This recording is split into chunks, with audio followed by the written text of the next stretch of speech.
Brother Wong, please be careful.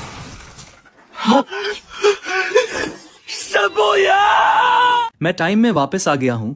मैंने Shane बुयू के सामने ही उसका पूरा वार्डरोब खाली कर दिया। उसके चेहरे पर कोई बदलाव नहीं आया, लेकिन वो अपने दिल में अच्छी तरह जानती थी अब उसके पास मेरे बगल वाले कमरे में रहने का भी हक नहीं रहेगा। ये सोचते ही वो लगभग अपने सारे आंसू बहा चुकी थी। ओरिजिनल स्टोरी लाइन में मेरे डैड को पता चल जाता है कि शेन बुयू मुझसे प्यार करती है। फिर वो जबरदस्ती मेरी शादी उससे करवा देते हैं, लेकिन मैंने उसे कभी एक फ्रेंडली लुक तक नहीं दिया। मैरिज सर्टिफिकेट मिलने के बाद मैं उसे और भी ज्यादा नापसंद करने लगा। मैं तो उसके सामने दूसरी औरतों को भी घर ले आता था। धीरे धीरे मैंने अपनी ही कंपनी बर्बाद कर दी। लेकिन सबसे क्रिटिकल मोमेंट पर मैंने कभी नहीं सोचा था कि शेन बुयू अपनी जान जोखिम में डालकर मुझे बचाएगी। उसी पल मुझे आखिरकार एहसास हुआ। मैंने कसम खाई कि पूरी जिंदगी मैं सिर्फ उसी से प्यार करूंगा। मैं उसे दोबारा कभी पहले की तरह इतना हम्बल नहीं रहने दूंगा। खैर, मैं ये क्या कर रहा हूँ? तुमने नहीं कहा था कि तुम्हें मन लगा के पढ़ाई करनी है? जाओ पढ़ाई करो। खाली वार्डरोब को देखते हुए शेन बुयू कुछ बोलने की हिम्मत नहीं कर पाई और मैं भी उससे कुछ पूछने की हिम्मत नहीं कर पाया। वो चुपचाप वहां से चली गई। उसे ऐसे ही भेजने के बाद मैंने उसके सारे कपड़े और टॉयलेटरीज उठाकर अपने कमरे में रख दिए। मैं मन ही मन सोचने लगा, अगर आज रात उसे पता चला कि उसे मेरे साथ एक ही कमरा शेयर करना है तो क्या उसके चेहरे पर अब भी वही शांति रहेगी? कमरा ठीक करने के बाद मैं लंच बॉक्स लेकर फांग फैमिली के लिए खाना देने निकल पड़ा। ऑफिस के अंदर जाने से पहले ही मैंने फांग फू को ट्रेनिंग प्रोजेक्ट के बारे में बात करते हुए सुन लिया। मैंने तुम्हें बहुत पहले ही कहा था इसे एक्सेप्ट मत करना, लेकिन तुमने मेरी बात सुनी ही नहीं। अब देखो, हम फंड्स की कमी में फंस गए हैं। मेरे पास अभी इतनी लिक्विड कैपिटल नहीं है। क्या तुम मुझे मजबूर करना चाहते हो? ब्रदर इन लॉ, आप मुझे ऐसे छोड़ नहीं सकते। मेरी सिस्टर अब इस दुनिया में नहीं है। अब आप ही मेरे इकलौते ब्रदर इन लॉ है। अगर आपने मेरी मदद नहीं की तो क्रेडिटर्स आ जाएंगे। क्या आप मुझे इस हालत में धकेलना चाहते हैं? ये सब सुनते ही मुझे तुरंत ओरिजिनल प्लॉट याद आ गया। मेरे अंकल की फंडिंग चेन पूरी तरह सूख चुकी थी। उन्हें तुरंत कैश फ्लो के लिए बहुत बड़ी रकम की जरूरत थी। उस समय फांग फैमिली ने फाइनेंशियल मुश्किलों का हवाला देकर मना कर दिया था, लेकिन बाद में मेरे अंकल मेरे पास आए। उन्होंने समझाया कि फांग फू बहुत पेटी इंसान है और मैंने जबरदस्ती फांग फैमिली से पैसे दिलवाकर उसका नुकसान कवर करवाया। सबसे बेवकूफ़ी वाली बात यह थी कि मैंने सच में ऐसा कर भी दिया। नतीजा ये हुआ, फांग ग्रुप की परफॉर्मेंस बुरी तरह गिर गई। उस दौरान फांग फू बहुत ज्यादा बिजी रहने लगा, यहाँ तक कि वो कंपनी में ही गिर पड़ा। दूसरी तरफ मेरे अंकल के परिवार ने फांग फैमिली के पैसों से खूब दौलत कमा ली और शिया ग्रुप भी उसी दौरान बन गया। जब भी इन लोगों को तुम्हारी मदद चाहिए होती तो वो फांग फू को ढाल की तरह इस्तेमाल करते थे, जब आपको मुझे इतनी दूर तक लात मारने की भी जरूरत नहीं थी। मुझे याद है कि फांग फू के बीमार पड़ने के बाद वो मदद मांगने के लिए मेरे अंकल के पास गया था, लेकिन मेरे अंकल पलटकर मेरे सामने ही रोने लगे। मैं इतना भोला और बेवकूफ था कि मैंने सच में उनकी बातों पर यकीन कर लिया। बाद में मुझे पता चला कि शाह ग्रुप दूसरे लोगों से आगे कैसे निकल पाया। वो लगातार दूसरे लोगों का फायदा उठाकर ही आगे बढ़ा था। ये सब सोचकर मैं जानबूझकर पीछे हट गया। मेरे अंकल के जाने के बाद ही मैं ऑफिस के अंदर गया। क्या बात है डैड, आप इतनी गहरी सांसें क्यों ले रहे हैं? आप अचानक मुझसे मिलने क्यों आ गए? मैं बिना किसी वजह के कभी नहीं आता। मुझे देखो, फांग फू का दिल एक पल के लिए धड़कना भूल गया। डैड, आप मुझे ऐसे क्यों देख रहे हैं? जल्दी खाना खाइए। शाओ क्यों, तुम अचानक मेरे लिए खाना क्यों लेकर आई? क्या तुम्हारे अंकल ने तुमसे कुछ कहा? क्या मेरे अंकल मुझसे मिलना चाहते हैं? मुझे नहीं पता। तो फिर उन्होंने मुझे कॉल क्यों नहीं किया? ओह अच्छा है, लेकिन सच में एक बात है, वो कोई बड़ी बात नहीं है। मुझे एक बहुत टैलेंटेड इंसान मिला है। सच कहूं तो उसे हायर न करना बहुत अफसोस की बात होगी। इसीलिए मैं खास तौर पे आपको बताने आया हूँ। अच्छा, मैं तो डर ही गया था। मुझे लगा कोई बहुत बड़ी बात है। ठीक है, फिर उसे यहाँ भेज दो। Thank you dad. बाद में आपको पता चल जाएगा कि लोगों को पहचानने में मेरी नज़र कितनी अच्छी है। अच्छा, तो बताओ शेन बुयू में आखिर क्या खराबी है? शेन बुयू हर मामले में अच्छी है। पहले मेरी ही गलती थी, अब मुझे सब साफ साफ दिखाई दे रहा है। उधर जब मैं खाना देने गया हुआ था, शेन बुयू ठंडे चेहरे के साथ व्हील चेयर पर बैठकर पूरे विला के खाली कमरों में अपना नया रहने का कमरा ढूंढ रही थी। पूरा ढूंढने के बाद भी उसे अपने कपड़े भी नहीं मिले। आखिर में वो सिर्फ अपने कमरे में वापस लौट सकती थी। उसके दिमाग में बस एक ही सवाल घूम रहा था, मैं आखिर उसे कहाँ भेजने वाला हूँ। वो यही सोच रही थी कि तभी थोड़ी देर बाद उसे बाहर एक कार के आने की आवाज सुनाई दी। इसलिए वो जल्दी से खिड़की के पास चली गई। सिर्फ एक नजर में उसने पहचान लिया कि वो मेरी कार है। वो खिड़की के सहारे खड़ी हो गई, सिर्फ मुझे एक बार और देखने के लिए। घर लौटने के बाद मैं लंच बॉक्स लेकर किचन में चला गया। रुक जाओ, मॉम को धोने दो। अपने हाथ गंदे मत करो, ये तो बस एक लंच बॉक्स है। तुम्हारे हाथ भी हाथ ही है। मैंने मुस्कुराकर मना कर दिया। मैं सोच रहा हूँ कि घर के लिए एक हाउसकीपर हायर कर लूँ ताकि उन्हें इतनी मेहनत न करनी पड़े। मैं उन्हें ब्यूटी ट्रीटमेंट के लिए भी ले जाना चाहता हूँ। उन्हें अपना अच्छे से ख्याल रखना चाहिए। ओरिजिनल स्टोरी लाइन में मैं शेन बुयू से नफरत करता था, यहाँ तक कि उसकी मॉम भी उसे पसंद नहीं करती थी। लेकिन उसके डैड और मॉम की दोबारा शादी हुई थी, मैं उन्हें सीधे घर से बाहर नहीं निकाल सकता था। इसी वजह से मैंने उस प्रीस्टेस को भी कभी अच्छी नजर से नहीं देखा। अगर तुम आदेश दे सकती हो तो एक नौकर की तरह काम भी करो। अब पीछे मुड़कर देखता हूँ तो फांग फैमिली बिल्कुल सही थी। बचपन से बिगड़ा हुआ मैं सच में इंसान कहलाने के लायक भी नहीं था। अच्छी बात यह रही कि भगवान ने मुझे एक और मौका दे दिया। मैंने प्रीस्टेस से इन दोनों बातों के बारे में कहा। उसने बस मुस्कुराकर जवाब दिया। मैंने भी इस पर ज्यादा ध्यान नहीं दिया और कुछ नहीं कहा। लंच बॉक्स धोने के बाद मैं अपने कमरे में वापस लौट आया। फिर मैंने देवी के लिए आगे की प्लानिंग शुरू कर दी। साथ ही मुझे ये भी याद आया कि मैंने सिर्फ 3 दिन की छुट्टी ली थी। मैं जल्द ही स्कूल जाने वाला हूँ। जल्दी से अपनी टेक्स्ट बुक्स निकालो और रिव्यू करो। टाइम में वापस आने के बाद मैंने फाइनेंस सीखने का फैसला किया ताकि दोबारा किसी के स्कैम का शिकार न बनो। ओरिजिनल स्टोरी लाइन में मैं सच में बहुत बेवकूफ था। सिर्फ उसके साथ रहने के लिए मैं विदेश जाने का मौका तक छोड़ दिया। यहाँ तक कि मैंने इंफॉर्मेशन टेक्नोलॉजी भी पढ़ी। चीन लौटने के बाद मैंने लू झाओयाओ की कंपनी के लिए सॉफ्टवेयर डेवलप करने में और भी ज्यादा मेहनत की। लेकिन आखिर में उन्होंने पलटकर फांग ग्रुप के सारे पैसे हड़प लिए। काफी देर तक हिचकिचाने के बाद उसने आखिर पानी पीने का बहाना बनाकर नीचे जाने का फैसला किया। देखूं तो सही वो क्या कर रहा है। उसने अपने लिए एक गिलास पानी डाला। मैंने पूरे कमरे में नजर घुमाई, लेकिन मुझे वो कहीं दिखाई नहीं दिया। क्या वो पहले ही अपने कमरे में ऊपर जा चुका है? इतनी जल्दी कैसे? शेन बुयू को थोड़ा दुख हुआ। उसने चुपचाप पानी पी लिया और खास तौर पर गिलास भी अच्छी तरह धो दिया। तब जाकर वो धीरे धीरे और मन मारकर ऊपर चली गई। उसी समय शेन की मॉम वहां आ गई। तुम अभी भी नीचे पानी पीने क्यों आई हो? क्या मॉम तुम्हारे लिए ऊपर पानी नहीं लाई थी? शेन बुयू एक पल के लिए रुक गई। उसने व्हील चेयर आगे बढ़ाते हुए कहा, मैं भूल गई थी। जब शेन बुयू कमरे में वापस लौटी, मेरी नजर टेबल पर रखे पानी के जग पर पड़ी। तब मुझे अपनी गलती का एहसास हुआ। मैं शर्म से सिर तक नहीं उठा पा रही थी। वो अभी तक वापस नहीं आया। तभी दरवाजे पर आवाज आई। अगले ही पल मैंने दरवाजा खोलकर अंदर कदम रखा। मैं सीधे किताबों के ढेर के पास गया और कुछ ढूंढने लगा। उसी वक्त मैंने मुड़कर देखा और मेरी नजर शेन बुयू से मिली। मैं सीधा उसके बिल्कुल पास चला गया। क्या देख रही हो? क्या मेरे चेहरे पर कांटे उगे हुए हैं? अचानक इतना पास आया चेहरा देखकर शेन बुयू पूरी तरह सन्न रह गई। कुछ सेकंड बाद उसे सांस लेने में भी थोड़ी दिक्कत होने लगी। मेरी तेज नजर तुरंत उसके लाल हुए कानों पर पड़ गई। मैंने जानबूझकर उसे छेड़ते हुए कहा, शेन बुयू, तुम्हारे कान इतने लाल क्यों हो गए हैं? इतना कहते हुए मैंने हाथ बढ़ाकर उसके गाल को हल्के से पकड़ लिया। शेन बुयू घबरा गई। उसने बिना सोचे समझे मेरा हाथ पकड़ लिया। लेकिन जैसे ही उसे एहसास हुआ कि उसने मुझे छू लिया है, वो घबराकर तुरंत मेरा हाथ छोड़ बैठी। मेरे हैरान चेहरे को देखकर वो तुरंत घबरा गई। उसने सिर झुका लिया और बहुत संभल कर माफी मांगी। Brother Fang, I am sorry. मेरा आपको छूने का कोई इरादा नहीं था। मैं नाराज नहीं हूँ। यह सुनते ही शेन बुयू ने तुरंत सिर उठा लिया, लेकिन वो एक शब्द भी नहीं बोल पाई। मुझे थोड़ा शक हुआ। मैंने उसके सामने हाथ हिलाया। तुम कुछ बोल क्यों नहीं रही हो? तब जाकर जैसे उसे होश आया, लेकिन मैंने इस पर ज्यादा ध्यान नहीं दिया। मैं बस झुककर उसके माथे पर हल्के से किस कर दिया। शेन बुयू से बात करने के बाद मैं किताब लेकर बाहर निकल गया। खाने का समय हो गया। फांग शाओताओ अपनी छोटी छोटी टांगों से दौड़ती हुई आई। वो सबको खाने के लिए बुला रही थी। आवाज सुनते ही मैंने दरवाजा खोल दिया। मैंने फांग शाओताओ को गोद में उठाया और बाहर चल पड़ा। पड़ोस में किसी ने आंटी को आवाज दी, लेकिन उन्होंने कोई जवाब नहीं दिया। लेकिन जैसे ही मैंने दरवाजा खोला, मैंने देखा कि शेन बुयू अब भी उसी हालत में थी जैसी मैं दोपहर में छोड़कर गया था। क्या मैंने इसे किस करके सच में पागल कर दिया? शाओताओ पहले नीचे चली गई ताकि मॉम की टेबल लगाने में मदद कर सके। ठीक है, मैं फिर से झुक गया और शेन बुयू के माथे पर एक और किस कर दिया। मैंने मुस्कुराकर उसकी तरफ देखा। तब जाकर शेन बुयू जैसे होश में आई। उसकी आंखें हल्की सी हिली और उसने सिर हिला दिया। ब्रदर, मैं वापस आ गया। जब हम दोनों नीचे गए, फांग शाओताओ ने उलझन भरे चेहरे से पूछा, ब्रदर, आपने मुझे पहले नीचे क्यों भेज दिया? क्योंकि तुम्हारी सिस्टर अभी एक बहुत जरूरी बात के बारे में सोच रही थी। हम उसे डिस्टर्ब नहीं कर सकते, इसलिए मैंने तुम्हें पहले नीचे जाकर मॉम की टेबल लगाने में मदद करने के लिए कहा। हमारी लिटिल पीच सबसे अच्छी लड़की है। मैंने मुड़कर पीछे खड़ी शेन बुयू की तरफ देखा। उसके चेहरे पर अब भी कोई एक्सप्रेशन नहीं था, लेकिन मुझे क्या पता था कि जैसे ही मैंने अपना सिर घुमाया, उसके होठों के कोने हल्के से ऊपर उठ गए। रेस्टोरेंट पहुंचने के बाद फांग शाओताओ हाथ धोते ही दौड़कर मेरे पास आ गई। ब्रदर, क्या मैं आपके साथ बैठ सकती हूँ? बिल्कुल बैठ सकती हो। मैंने उसे उठाकर अपने पास वाली कुर्सी पर बैठा दिया। इस छोटी सी शैतान को ब्रदर क्या मिला?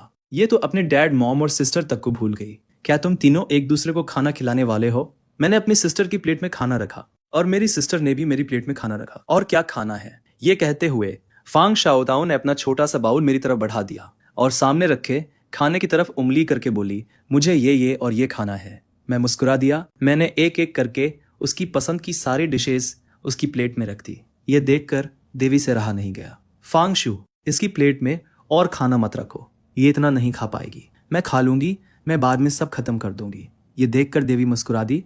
तो फिर खा चुकी हो, अपने ब्रदर से और खाना डलवा लो। फांग शाओताओ ने नाखुश होकर सिर झुका लिया और चुपचाप खाना खाने लगी। मैं उसकी शक्ल देखकर हंसी नहीं रोक पाया। लिटिल पीच कितनी क्यूट है। शेन बुयू चुपचाप अपना खाना खाती रही। पता नहीं वो क्या सोच रही थी। थोड़ी ही देर में फांग शाओताओ ने अपना छोटा सा बाउल ऊपर उठा दिया। मैंने उसके सिर पर हाथ फेरा और मुस्कुराकर उसकी तारीफ की।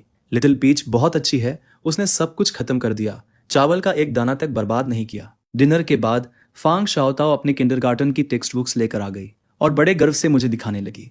ब्रदर देखिए, मेरे टेस्ट में 100 पॉइंट्स आए हैं। वक्त बहुत जल्दी बीत गया। देखते ही देखते शाओताओ के सोने का समय हो गया। उसी समय देवी नीचे आई। शाओताओ, चलो अब जाकर बात ले लो, थोड़ी देर और खेलते हैं। नहीं, तुम्हें कल स्कूल भी जाना है। उसे कितना भी मनाया, वो मानी ही नहीं। आखिर मुझे उसे छोड़ना ही पड़ा। लेकिन किसे पता था कि फांग शाओताओ अचानक फिर से मेरी बाहों में आकर लिपट जाएगी। उसने बहुत संभल कर मेरी तरफ देखा। ब्रदर, क्या आप कल फिर से पहले जैसे हो जाएंगे? ये सुनते ही मेरी नाक में हल्की सी चुभन होने लगी। अब समझ आया कि वो पूरी शाम मुझसे चिपटी क्यों हुई थी। असल में उसे डर था कि कल से मैं फिर उससे पहले की तरह बात नहीं करूंगा। बिल्कुल नहीं, अब से तुम्हारा ब्रदर हमेशा तुम्हारे साथ खेलेगा। ये सुनते ही फांग शाओताओ खुशी से मुस्कुरा उठी। तब जाकर वो मन मारकर देवी के साथ ऊपर चली गई। उसके जाने के बाद मैं भी ऊपर चला गया, लेकिन पूरे समय कमरे में रुकी रही शेन बुयू के लिए। ये सब काफी मुश्किल था। उसे बिल्कुल नहीं पता था कि अब मेरा नया कमरा कौन सा है।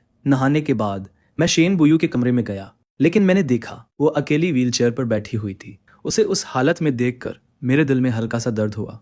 मैं उसके पास गया और पीछे से उसे गले लगा लिया। ब्रदर फांग, मुझे छोड़ दीजिए। मैंने भी उसके जवाब का इंतजार नहीं किया और तुरंत उसे छोड़ दिया। फिर मैं उसे व्हीलचेयर समेत नए कमरे में ले आया। इसके बाद मैंने कहा, अब से ये तुम्हारा कमरा है। नहीं, मैं गलत था। अब से ये हम दोनों का शेयर किया हुआ कमरा होगा। शेन बुयू ने सिर झुका लिया। उसने मुझे कोई जवाब नहीं दिया। फिर वो मुड़कर बाथरूम चली गई। मैं दरवाजे से टिककर खड़ा हो गया और अपने पिछले जन्म की बातें याद करने लगा। उसके साथ रहना बस हाथ पकड़ने तक ही सीमित था। पहले मुझे लगता था कि वो ऐसा इसलिए करता है क्योंकि वो हमारे रिश्ते को बहुत महत्व देता है, लेकिन बाद में मुझे समझ आया ये सब सिर्फ मेरी अपनी विशफुल थिंकिंग थी। शुरू से लेकर आखिर तक वो सिर्फ आन लान से ही प्यार करता था। इस जन्म में कृपया फिर से मुझे चोट मत पहुंचाना। शेन बुयू काफी देर तक बाथरूम से बाहर नहीं आई। शेन बुयू, क्या तुम ठीक हो? इतनी देर क्यों लग रही है? बस अभी हो जाएगा। ज्यादा देर नहीं हुई कि बाथरूम का दरवाजा खुल गया। शेन बुयू व्हीलचेयर चलाते हुए बाहर आ गई। तुम बाल सुखाए बिना ही बाहर क्यों आ गई? शेन बुयू हकलाने लगी। उसे समझ नहीं आ रहा था कि बात कहां से शुरू करे। ये देखकर मैंने हल्की सी सांस छोड़ी और मजबूर होकर तौलिया लेने चला गया। मैंने शेन बुयू को ड्रेसिंग टेबल के सामने ला दिया और हेयर ड्रायर से उसके बाल सुखाने लगा। बाल सुखाने के बाद मैंने पहले उसे बेड के किनारे पहुंचा दिया। जब मैं नहा के वापस आया और बेड पर लेटा, तब तक शेन बुयू पहले से ही बेड पर लेटी हुई थी। बस वो मुझसे थोड़ी सी दूरी पर थी। अगली सुबह जैसे ही मेरी आंख खुली, शेन बुयू की भी अभी अभी नींद खुली थी। पता नहीं कब हम दोनों एक दूसरे से लिपट कर सो गए थे। तुम कब जागी? अभी थोड़ी देर पहले। शेन बुयू का जवाब हमेशा की तरह बहुत छोटा था। वो वैसे भी ज्यादा बातें करने वाले इंसान नहीं थी। मुझे उसे छेड़ने का मन हुआ। मैं थोड़ा उसके करीब झुका और धीरे से उसके गाल को छू लिया। मैंने देखा उसके कानों के सिरे फिर से हल्के लाल हो गए थे। ये देखकर मैं अपनी हंसी नहीं रोक पाया। थोड़ी देर बाद तैयार होने के बाद मैं शेन बुयू को व्हीलचेयर पर नीचे ले आया। उस समय सब लोग अभी नाश्ता करना शुरू ही कर रहे थे। मुझे देखते ही फांग शाओताओ खुशी से उछल पड़ी।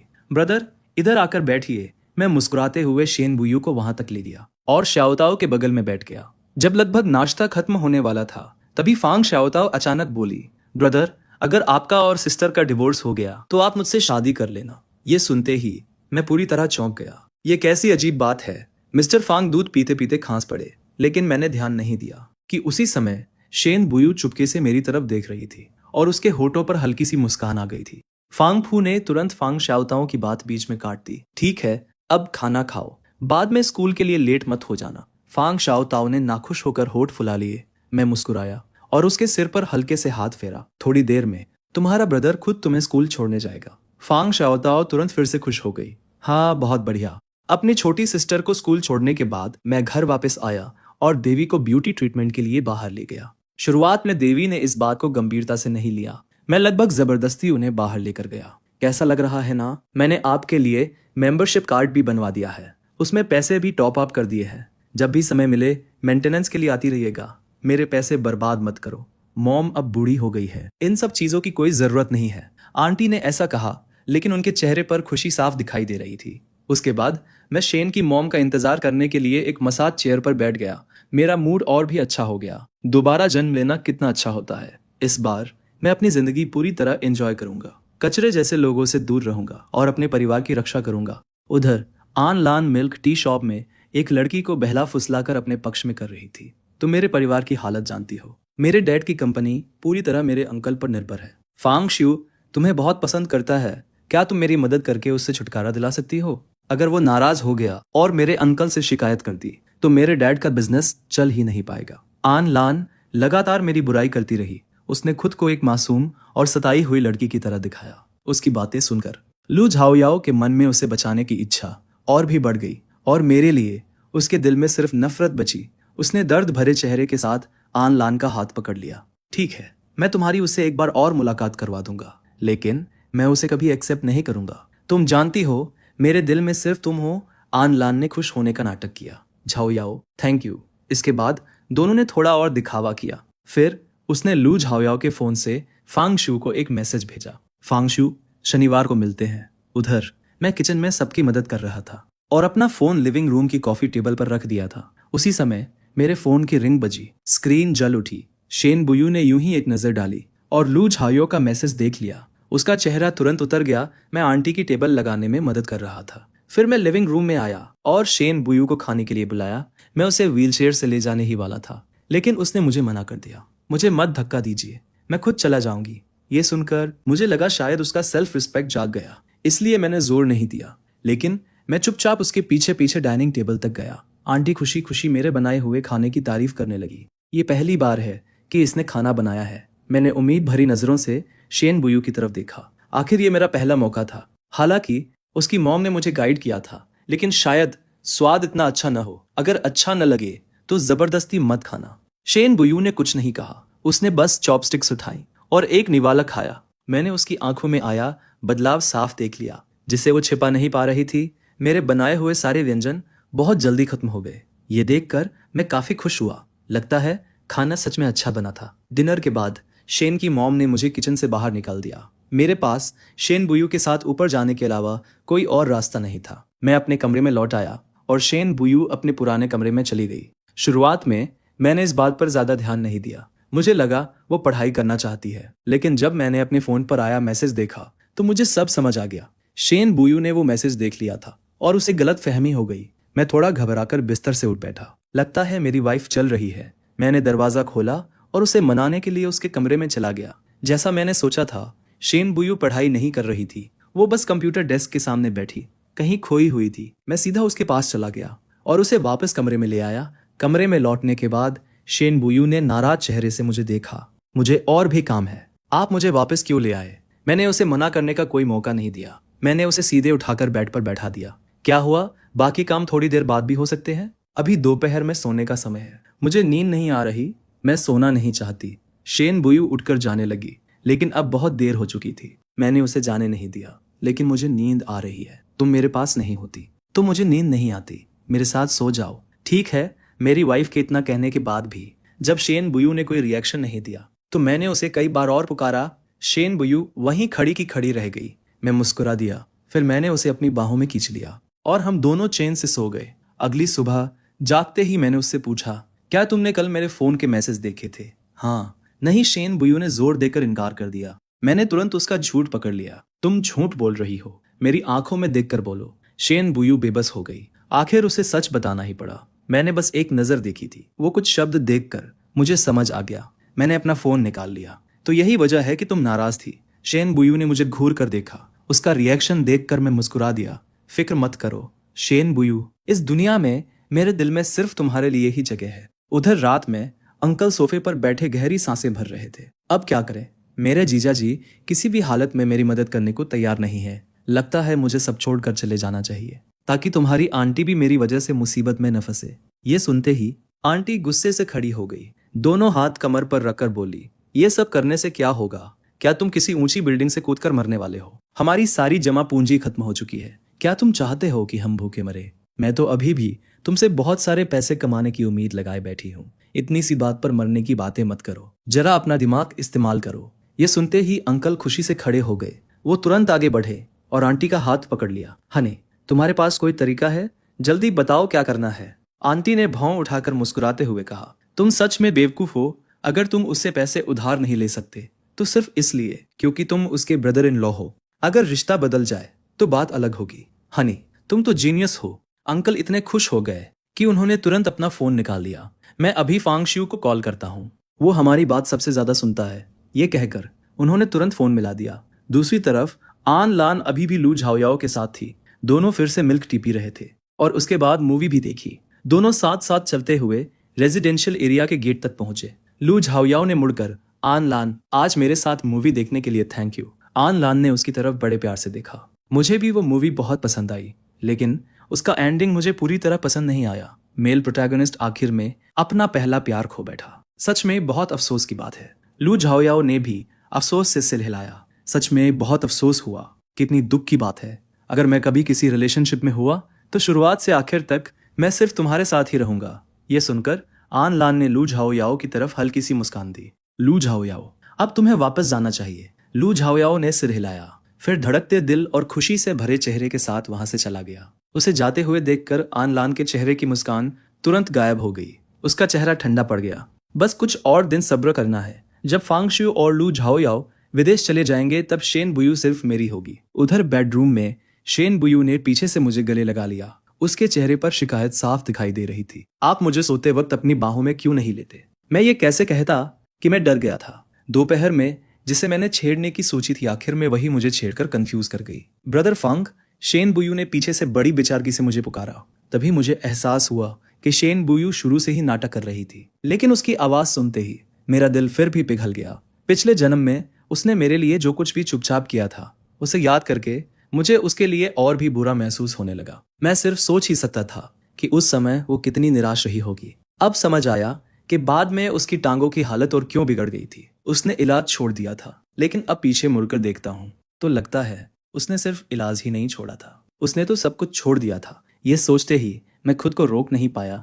मैं मुड़ा और शेन बुयू को कसकर गले लगा लिया। शेन बुयू, भविष्य में चाहे कुछ भी हो, तुम कभी अपनी जिंदगी से हार मत मानना। मैं चाहता हूं कि तुम अच्छी तरह जियो। मुझसे वादा करो, ठीक है? लेकिन शेन बुयू के चेहरे पर जरा भी बदलाव नहीं आया। तो मुझे किस कीजिए, मैं मान जाऊंगी। मैंने इस बात पर ज्यादा ध्यान नहीं दिया। शेन बुयू का एक्सप्रेशन अब भी वैसा ही था। मैं बिना किसी हिचकिचाहट के उसके पास गया और उसे गले लगा लिया। वो हल्का सा चौंक गई, फिर धीरे धीरे वो मेरे और करीब आ गई। मैं भी चुपचाप उसके साथ लगा रहा। कुछ देर बाद शेन बुयू ने मेरे कान के पास आकर धीरे से कहा, फांग शियू, मुझे छोड़कर मत जाना, वरना मैं पागल हो जाऊंगी। फिर पता नहीं मैं क्या कर बैठूं। ये सुनकर मैं एक पल के लिए चौंक गया। तभी मुझे एहसास हुआ कि शेन बुयू ये बात पूरी गंभीरता से कह रही थी। वो सच में कोई पागलपन भरा कदम उठा सकती थी। ये सोचते ही मेरे शरीर में अनजाने में एक सिहरन दौड़ गई, लेकिन अगले ही पल मुझे अपने उस रिएक्शन पर पछतावा हुआ। मेरी वही अनजानी हरकत गलत समय पर हो गई थी। शेन बुयू जरूर इसका गलत मतलब निकाल लेगी। मैंने तुरंत उसे फिर से कसकर गले लगा लिया ताकि उसकी सारी गलतफहमियां दूर हो जाएं।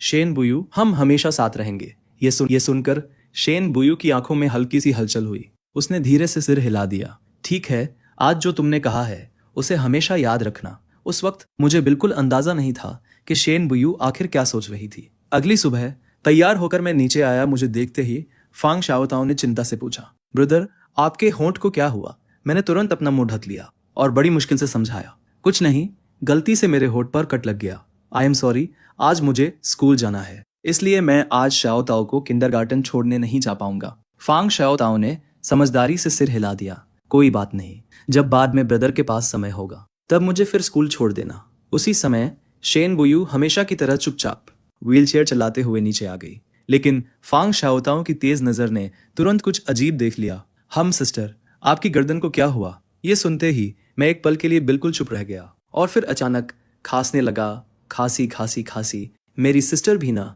सबसे चौंका देने वाली बातें इतनी आसानी से बोल देती है। उधर खाना खा रहे फांग फू ने भी ये सुनते ही शेन बुयू की गर्दन की तरफ देखा और फिर वो भी अजीब सी झिझक के साथ खांसने लगे।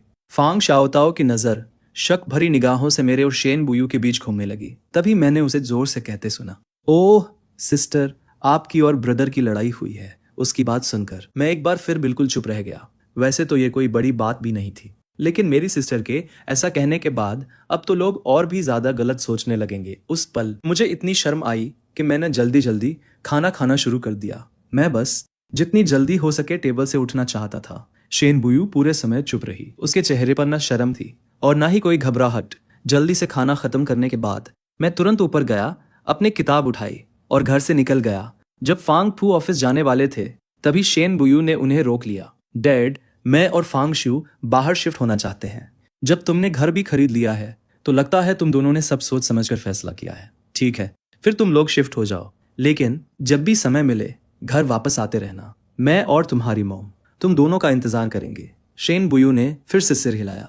थैंक यू डैड, मैं और फांग शू अक्सर आप सबसे मिलने वापस आया करेंगे। फांग फू शेन बुयू के सच्चे चेहरे को देखते रहे। कुछ देर चुप रहने के बाद बोले, मैंने फांग शू को बहुत बिगाड़ दिया है, तुम्हें बहुत तकलीफ हुई होगी, उसके साथ थोड़ा धैर्य रखना। डैड, आप चिंता मत कीजिए, मैं उसका अच्छे से ख्याल रखूंगी। शेन बुयू की बात सुनकर फांग फू मुस्कुरा दिए और अपने कमरे में लौट गए। उन्हें पूरा भरोसा था कि शेन बुयू अपना वादा जरूर निभाएगी। उधर स्कूल में मैंने बनावटी मुस्कान के साथ अपने अंकल का कॉल उठाया। फांग शू, क्या कर रहे हो? बहुत दिनों से तुम अपने अंकल के घर नहीं आए, क्या तुम्हें अपने अंकल और आंटी की याद नहीं आती? ये सुनकर मैं मन ही मन ठंडी हंसी हंस पड़ा, लेकिन मैंने मुंह से मना नहीं किया। मैं अभी स्कूल में हूँ, आज मेरी क्लास है। आज रात मैं डिनर के लिए अंकल के घर आ जाऊंगा। ठीक है, ठीक है, तो तुम अच्छी तरह पढ़ाई करो, तुम्हारा अंकल तुम्हें और परेशान नहीं करेगा। कॉल कटते ही मेरे चेहरे का एक्सप्रेशन ठंडा पड़ गया। फोन पर इतनी मिठास सिर्फ इसलिए है क्योंकि उन्हें लगता है कि मेरा फायदा उठाना आसान है। दूसरी तरफ अंकल आन ने खुशी खुशी फोन रख दिया। आंटी ने उनका चेहरा देखा तो तुरंत समझ गई कि बात बन गई है। अब उन्हें बस आज रात अच्छा एक्टिंग करना है। उधर स्कूल में मैंने ताना मारते हुए हल्की सी हंसी छोड़ी। फिर मैंने घर पे कॉल किया। कॉल जुड़ गई। दूसरी तरफ से शेन बुयू की आवाज आई, ब्रदर फांग, क्या बात है? मैं थोड़ा हैरान हुआ। मैंने कुछ नहीं पूछा। फिर भी शेन बुयू को पता चल गया था कि कॉल मेरी ही है, लेकिन मैंने इस बात पर ज्यादा ध्यान नहीं दिया। मॉम से कह देना कि आज रात मैं घर पर डिनर नहीं करूंगा। लेकिन जैसे ही मैंने ये कहा, फोन के दूसरी तरफ पूरी तरह सन्नाटा छा गया। मैंने भौहें सिकोड़ ली। शेन बुयू, तुमने सुना? तब शेन बुयू ने बस धीरे से हम कहा और फोन काट दिया। मैंने उलझन में अपना सिर खुजलाया। उसी समय आंटी किचन से बाहर आई। क्या फांग शू का फोन था? उसने क्या कहा? शेन बुयू ने शांत आवाज में जवाब दिया। फांग शू का फोन स्कूल की बात के लिए था। उसने व्हीलचेयर चलाते हुए ऊपर का रुख किया, फिर वो सीधे कोड की दुनिया में डूब गया। जल्द ही उसने एक मिनी प्रोग्राम बना लिया जो फांग शू की लोकेशन ट्रैक कर सकता था। उसने कंप्यूटर स्क्रीन की तरफ देखा। उसके होठों पर हल्की सी मुस्कान आ गई। फांग शू, तुम्हारा गेम अब शुरू होने वाला है। उधर क्लासरूम में मुझे बिना किसी वजह के अचानक छींक आ गई। क्या मुझे सर्दी हो गई? मेरे बगल में बैठी लड़की ने मुझे एक पैकेट टिश्यू दे दिया। मैं मुस्कुराया और उसे थैंक यू कहा, लेकिन अचानक वो मुझे कुछ जानी पहचानी लगी। फिर भी मुझे उसका नाम याद नहीं आया। लेकिन मैंने कभी नहीं सोचा था कि इसी पल किसी बुरी नीयत वाले इंसान ने हमारी ये तस्वीर स्कूल वॉल पर पोस्ट कर दी और ये मामला बहुत जल्दी फैल गया। लेकिन जिस इंसान का नाम इसमें था, यानी मुझे इस बात की जरा भी खबर नहीं थी। उधर घर पर शेन बुयू चुपचाप स्कूल की कैंपस वॉल देख रही थी। तभी उसकी नजर उस फोटो पर पड़ी। फोटो में मेरी मुस्कान उसे बेहद खटक रही थी। उसने तुरंत उस लड़की की सारी जानकारी निकाल ली। वो एक गरीब परिवार की लड़की थी जिसने अपनी मेहनत से अच्छे यूनिवर्सिटी में एडमिशन लिया था और उसके घर पर एक बीमार माँ भी थी जो बिस्तर से उठ नहीं सकती थी। शेन बुयू की आंखें ठंडी हो गई। उसे लगा शायद ये लड़की जानबूझकर मेरे करीब आई है। उधर मैं अंकल के घर जाते हुए अचानक उस लड़की को पहचान गया। बाद में वो लू झाओयाओ की मदद करने वाली थी और उसी की सिस्टर सारे पैसे और कीमती सामान लेकर भाग गई थी। पिछले जन्म में मैं उस अकाउंटेंट से मिला था। उसके हाथ में अपनी सिस्टर की फोटो थी। वो बार बार कह रहा था कि मैं ही कातिल हूं। उसने मुझ पर यह इल्जाम भी लगाया कि फांग फैमिली के बड़े बेटे होने का फायदा उठाकर मैंने उसकी सिस्टर को बदनाम किया। अफवाहों का दबाव उसकी सिस्टर सह नहीं पाई और आखिर में उसने बिल्डिंग से कूदकर अपनी जान दे दी। मैंने जोर से ब्रेक लगा दिए और तुरंत अपना फोन निकाल लिया। लगता है उसकी सिस्टर की मौत का समय यही था, लेकिन मुझे इस बारे में सच में कुछ भी नहीं पता था। जब मैंने पोस्ट देखी तो मैं हैरान रह गया। किसी ने स्कूल वॉल पर मेरे बारे में अफवाह फैला दी थी और कमेंट्स में ऐसा दिखाया जा रहा था जैसे ये सब मैंने ही प्लान किया हो। एक नज़र में ही मुझे समझ आ गया कि कोई जानबूझकर मुझे निशाना बना रहा है। वो मेरे नाम का इस्तेमाल करके उस लड़की को बर्बाद करना चाहता था। सबसे गुस्से वाली बात यह थी कि बाद में जब उस लड़की की मौत हुई तो लोगों ने उसे उकसाने का पूरा इल्जाम मेरे सिर पर डाल दिया और यही वजह बनी कि उसका भाई बाद में मुझसे बदला लेने आया। ये सब देखते ही मैं एक पल भी शांत नहीं बैठ पाया। मैंने तुरंत पास का एक इंटरनेट कैफे ढूंढा और पोस्ट सफलतापूर्वक डिलीट कर दी। उधर घर पर शेन बुयू ने देखा कि वो पोस्ट गायब हो गई है। उसे तुरंत समझ आ गया कि किसी ने कैंपस नेटवर्क हैक करके पोस्ट डिलीट की है, लेकिन ये उसके लिए बच्चों का खेल था। उसने कुछ ही सेकंड में वो पोस्ट फिर से स्कूल वॉल पर वापस डाल दी। उधर मैं कंप्यूटर बंद करके इंटरनेट कैफे से निकलने ही वाला था, लेकिन वो पोस्ट अचानक फिर से दिखाई दे गई। मैं तुरंत वापस बैठ गया और फिर से काम शुरू कर दिया, लेकिन हर बार दूसरा इंसान मुझसे एक कदम आगे निकल जाता। मैं गुस्से से भर गया। मैंने इतने साल कंप्यूटर सीखा, फिर भी मैं एक अनजान इंसान से हार गया। लग रहा था कि सामने वाला जानबूझकर मेरा विरोध कर रहा है और उसकी स्किल मुझसे भी बेहतर थी। तभी मुझे एहसास हुआ कि इस बार मेरा सामना किसी बहुत ताकतवर प्रतिद्वंदी से हुआ। शेन बुयू, क्या तुम अभी बिजी हो? क्या तुम मेरी एक मदद कर सकती हो? मैं किसी काम में बिजी नहीं हूँ। क्या तुम मेरे लिए ये पोस्ट डिलीट कर सकती हो? मैं घर पहुंचकर तुम्हें भेज दूंगा। मैं तुम्हारे लिए डेजर्ट खरीदूंगा। क्या तुम मुझे सिर्फ डेजर्ट देकर रिश्वत देना चाहते हो? मैं जल्दी वापस आ जाऊंगा। और तुम्हें क्या खाना है? तुम कहाँ जा रहे हो? मैंने ज्यादा नहीं सोचा और सच सच जवाब दे दिया। मैंने कहा कि मैं अपने अंकल के घर जा रहा हूँ। फोन कटते ही मैंने तुरंत वो पोस्ट शेन बुयू को भेज दी। इंटरनेट कैफे से निकलने के बाद मैं गाड़ी चलाकर सीधे अपने अंकल के घर पहुंचा। उधर पोस्ट खोलने के बाद ही शेन बुयू को पता चला कि यही वही पोस्ट थी जिसे लेकर सामने वाला और वो लगातार भिड़ रहे थे। ये बात उसे बहुत हैरान कर गई। लगता है अब सच का पता तभी चलेगा जब फांगशु वापस आएगा। फांगशु, तुम आ गए। तुम्हारी आंटी तुम्हें बहुत मिस कर रही थी। लगभग एक हफ्ता हो गया तुमसे मिले हुए। जरा अपना चेहरा तो देखो, कितना दुबला हो गया है। मैं मन ही मन ठंडी हंसी हंस पड़ा। हाँ बिल्कुल, उस औरत की कुकिंग मेरी आंटी की कुकिंग के सामने कुछ भी नहीं है। मेरी आंटी की कुकिंग आज भी सबसे अच्छी है। तो फिर आज थोड़ा ज्यादा खाना। मैंने सोचा था कम से कम आज एक अच्छा खाना तो मिलेगा, लेकिन टेबल पर नजर पड़ते ही मैंने देखा कि वहां सिर्फ हरी सब्जियां थी और वो भी सड़ी हुई पत्तियां। लगता है आज ये लोग गरीबी का पूरा ड्रामा करने वाले हैं। फांगशियो, माफ करना, तुम्हें हमारा ये हाल देखकर हंसी आ रही होगी। यह सब तुम्हारे अंकल के निकम्मेपन की वजह से हुआ है। हाल ही में उन्होंने जिस प्रोजेक्ट में इन्वेस्ट किया था उसका कैश फ्लो टूट गया। घर के सारे पैसे कर्ज चुकाने में चले गए। अब घर में बस यही सब्जियां बची है खाने के लिए। इन्हें देखकर घिन मत करना। आओ अपनी आंटी के हाथ का खाना खाओ। ये कहते हुए आंटी लगातार मेरी प्लेट में खाना परोसती जा रही थी। मैंने अपना चावल वाला बाउल आगे कर दिया। आंटी, आप और अंकल ने आखिर किस प्रोजेक्ट में इन्वेस्ट किया था? इतना बड़ा नुकसान कैसे हो गया? अब आगे क्या करेंगे? आहा, और क्या कर सकते हैं? चाहे कुछ भी हो, जिंदा तो रहना ही पड़ेगा। लेकिन सबसे बड़ी मुसीबत यह है कि तुम्हारे अंकल और मेरी सारी बचत मिलाकर भी ये रकम पूरी नहीं हो रही। आगे कर्ज वसूलने वाले लोग जरूर आएंगे।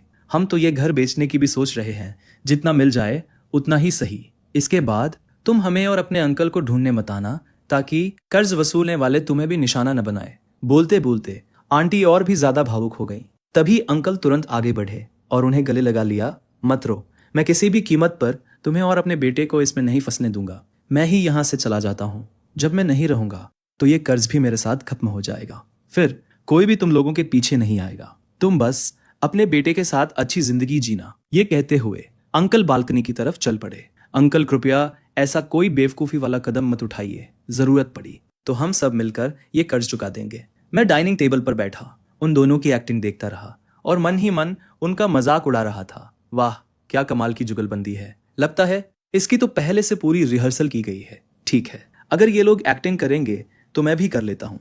मैं तुरंत आगे बढ़ा और अंकल का हाथ पकड़ लिया। अंकल, कृपया कोई गलत कदम मत उठाइए। आखिर अभी कितने पैसों की जरूरत है? जल्दी बताइए। रिश्तेदारों और दोस्तों से उधार लेकर फिलहाल काम चला लीजिए। क्या आपने मेरे डैड से भी पैसे मांगे थे? ये सुनते ही अंकल ने गहरी सांस भरी। तुम्हारे डैड के पास मैं गया था, लेकिन उन्होंने कहा कि कंपनी को भी कैश फ्लो की जरूरत है। उनके पास एक्स्ट्रा पैसे नहीं है। इतना सुनते ही मुझे उनसे सारी जानकारी निकलवा लेने में कामयाबी मिल गई। ये लोग मुझसे जितने पैसे ठगना चाहते थे उसे सुनकर मैं अंदर से दंग रह गया। ये तो हद ही हो गई। मैं पहले कितना बेवकूफ था। मुझे लगा था बस कुछ करोड़ का लोन होगा, लेकिन मैंने कभी नहीं सोचा था कि रकम इतनी ज्यादा निकलेगी। अब समझ आया कि फांग फैमिली कंपनी के सारे प्रॉफिटेबल प्रोजेक्ट्स बेचने पर क्यों तुली हुई थी। मेरे होठों पर हल्की सी मुस्कान आ गई। चूंकि इन लोगों के पास पैसों की इतनी कमी है, तो फिर देखते हैं तुम लोग आखिर कितना खर्च करने को तैयार हो। आंटी मेरा एक दोस्त है। वो सेकेंड हैंड लग्जरी गुड्स खरीदने और बेचने का काम करता है। आपने पहले जो भी चीजें खरीदी थी उन्हें बेच देते हैं। शायद इससे कुछ और पैसे इकट्ठे हो जाए। कम से कम आप लोगों का खाना तो थोड़ा अच्छा हो जाएगा। आंटी ने अजीब सी हंसी हंसी। फांग शिव, मेरी चीजों की कोई खास कीमत नहीं है। मुझे लगता है ये रहने ही दो। नहीं आंटी, आप चिंता मत कीजिए। वो मेरा दोस्त है, वो मुझे कभी चीट नहीं करेगा। आपकी चीजों की अच्छी कीमत जरूर मिलेगी। मैंने पहले आप और मेरे कजिन के लिए जो चीजें खरीदी थी उनकी कीमत ही कई लाख युआन थी। बेचने पर उनसे अभी भी अच्छे पैसे मिल जाएंगे। जरा अपनी और अंकल की हालत तो देखिए। इतना खराब खाना खाकर अपनी सेहत मत बिगाड़िए। वो चीजें बेच देंगे तो कम से कम आप लोग ढंग का खाना तो खा पाएंगे। जब भविष्य में मेरे अंकल फिर से पैसे कमा लेंगे तब अच्छी चीजें दोबारा खरीद लेंगे। आंटी के पास मुझे रोकने का मौका ही नहीं था। मैं उन्हें सीधे उनके बेडरूम में ले गया और सामान निकाल निकाल कर बैग में भरने लगा। साथ ही उन्हें यह भी बताता जा रहा था कि कौन सी चीज कितने में बिक सकती है। उधर आंटी चुपके से कुछ सामान वापस निकाल रही थी, लेकिन जैसे ही मैंने देखा मैंने तुरंत वो चीजें वापस छीन ली। आंटी, अभी सबसे मुश्किल समय चल रहा है। हमें सबको मिलकर मेहनत करनी होगी। मुझे नहीं पता मेरे डैड कितने पैसे निकाल पाएंगे। मैं भी अपनी तरफ से पूरी कोशिश करके पैसे उधार लाऊंगा और मैं अपनी कीमती चीजें भी बेच दूंगा। आइए हम सब मिलकर अंकल को इस मुश्किल वक्त से निकालते हैं। मेरी बात सुनकर आंटी मन ही मन मुझे कोसने लगी, लेकिन आखिर में उन्होंने मजबूरी में वो बैग उठा लिया। ये देखकर मैंने तुरंत उनकी तारीफ शुरू कर दी। बस ऐसे ही होना चाहिए आंटी, हम सब मिलकर कोशिश करेंगे। मैं मन ही मन बहुत खुश हो रहा था। आखिर में मैंने वहां खाना भी नहीं खाया और 2 बड़े बड़े बैग उठाकर सीधे वहां से निकल आया। उधर घर पर शेन बुयू खिड़की के पास बैठी थी। दूर से उसने मेरी कार वापस आती हुई देख ली। उसके चेहरे पर हल्की सी मुस्कान आ गई। वो व्हील चेयर चलाकर नीचे लिविंग रूम में आ गई और ऐसे टीवी देखने लगी जैसे कुछ हुआ ही ना हो। मैंने जल्दी से दरवाजा खोला और अंदर आ गया। मुस्कुराते हुए मैंने उसके सामने डेजर्ट लहराया। हनी, मैं घर आ गया। ये डेजर्ट तुम्हारे लिए खरीद कर लाया हूँ, ट्राई करोगी? शेन बुयू भी मुस्कुरा दी। उसके चेहरे पर साफ खुशी दिखाई दे रही थी। तो बताओ, आज तुम्हारे अंकल के घर क्या क्या स्वादिष्ट खाना बना था? तुम्हें देखकर मैंने तो अभी तक कुछ भी नहीं खाया। मैं उसके पास जाकर बैठ गया। तुम क्या खाना चाहती हो? मैं तुम्हारे लिए बना देता हूँ। इतना कहकर मैं उठ खड़ा हुआ और सीधे किचन की तरफ चला गया। तुम्हें बनाने की जरूरत नहीं है, मैं खुद किचन में जाकर कुछ भी खा लूंगा। लेकिन जैसे ही मैं किचन में पहुंचा मैंने देखा शेन बुयू भी मेरे पीछे पीछे आ गई। मैंने तुरंत उसकी व्हील चेयर घुमाकर बाहर कर दी। तुम यहाँ क्या कर रही हो? ऊपर जाओ और मेरा इंतजार करो। शेन बुयू ने मेरी तरफ देखा। उसके चेहरे पर पहली बार गंभीरता साफ दिखाई दे रही थी। जब तुम घर पर नहीं होते तो मेरा कुछ भी खाने का मन नहीं करता। मैंने हैरानी से उसकी तरफ देखा। इस वक्त वो मुझे सच में बहुत क्यूट लगी। ठीक है, मैं तुम्हारे लिए नूडल्स बनाता हूँ, बताओ तुम कितना खाओगी? शेन बुयू ने सिर हिला दिया। ज्यादा नहीं। रात में ज्यादा खा लिया तो मुझे नींद नहीं आती। ये सुनकर मैं मन ही मन सोचने लगा, लगता है इसे भूख नहीं है, ये बस मुझसे छिपाने की कोशिश कर रही है। ठीक है, तो फिर मैं थोड़ा सा ही बनाता हूँ, थोड़ा सूप भी पी लेना। उसने मेरी तरफ देखकर ओके का इशारा किया। फिर मैं मुड़कर किचन में लग गया। नूडल्स बहुत जल्दी बन गए। मैं उन्हें डाइनिंग टेबल पर ले आया। शेन बुयू के बाउल में सिर्फ एक अंडा था, थोड़े से नूडल्स और आधा बाउल सूप। फिर भी वो मेरे साथ बड़े मजे से खाने लगी। उधर ऊपर हेल्पर चुपचाप वापस अपने कमरे में चली गई। नीचे कौन है? क्या फांग शू वापस आ गया? फांग फैमिली ने खुशी से सिर हिला दिया। वो दोनों नीचे साथ में डिनर कर रहे हैं। फांग शू शादी के बाद सच में बड़ा हो गया है। अब वो खाने में कोई नखरे भी नहीं करता। अच्छी बात है कि वो लोग अलग शिफ्ट हो रहे हैं। ये सुनकर देवी ने शक भरी नजर से उनकी तरफ देखा। आज सुबह तो उसने मुझे इस बारे में कुछ नहीं बताया। अब इसकी चिंता छोड़ दो, हो सकता है जल्द ही हमें पोता पोती भी देखने को मिल जाए। ये सुनकर शेन की मॉम ने कुछ नहीं कहा। उधर नीचे डिनर लगभग खत्म हो चुका था। शेन बुयू ने अचानक मुझसे कहा, फांग शू चलो हम कल शिफ्ट हो जाते हैं। मैंने कुछ पल उसे देखा। अचानक ये फैसला क्यों? शेन बुयू ने अपने हाथों की तरफ देखा। मैं हम दोनों का अपना एक घर चाहती हूँ, तुम्हारा क्या ख्याल है? यह सुनकर मुझे थोड़ी उत्सुकता हुई। दिलचस्प, तो फिर हम कहाँ शिफ्ट होंगे? यहीं से ज्यादा दूर नहीं, सामने वाली पहाड़ी पर। मेरी आंखें बड़ी हो गई। वो तो प्राइवेट विला है शेन बुयू ने मुस्कुराकर मेरी तरफ देखा। मैंने खरीद लिया है। मैंने शक भरी नजर से उसकी तरफ देखा। तुम्हारे पास इतने पैसे आए कहाँ से? बिल्कुल, मैंने खुद कमाए हैं। चिंता मत करो, मैं अभी भी तुम्हें सपोर्ट कर सकती हूँ। तभी मुझे एहसास हुआ कि मैंने शेन बुयू की काबिलियत को बहुत कम आंका था। मैंने कभी नहीं सोचा था कि वो इतनी जल्दी बिलियनियर बन जाएगी। पिछले जन्म के आखिर उसके पास और कितने राज छिपे हुए हैं जिनके बारे में मुझे कुछ भी नहीं पता। तो हम कब शिफ्ट होंगे? शेन बुयू ने मेरा हाथ पकड़ लिया। कल ही शिफ्ट हो जाएं। मैंने सिर हिला दिया। वैसे भी कल दोपहर मेरी कोई क्लास नहीं है। ये सुनते ही शेन बुयू खुशी से मेरे होठों पर किस कर गई। मैं एक पल के लिए सन्न रह गया। फिर मैंने उसे अपनी बाहों में खींच लिया और उसे वापस किस किया।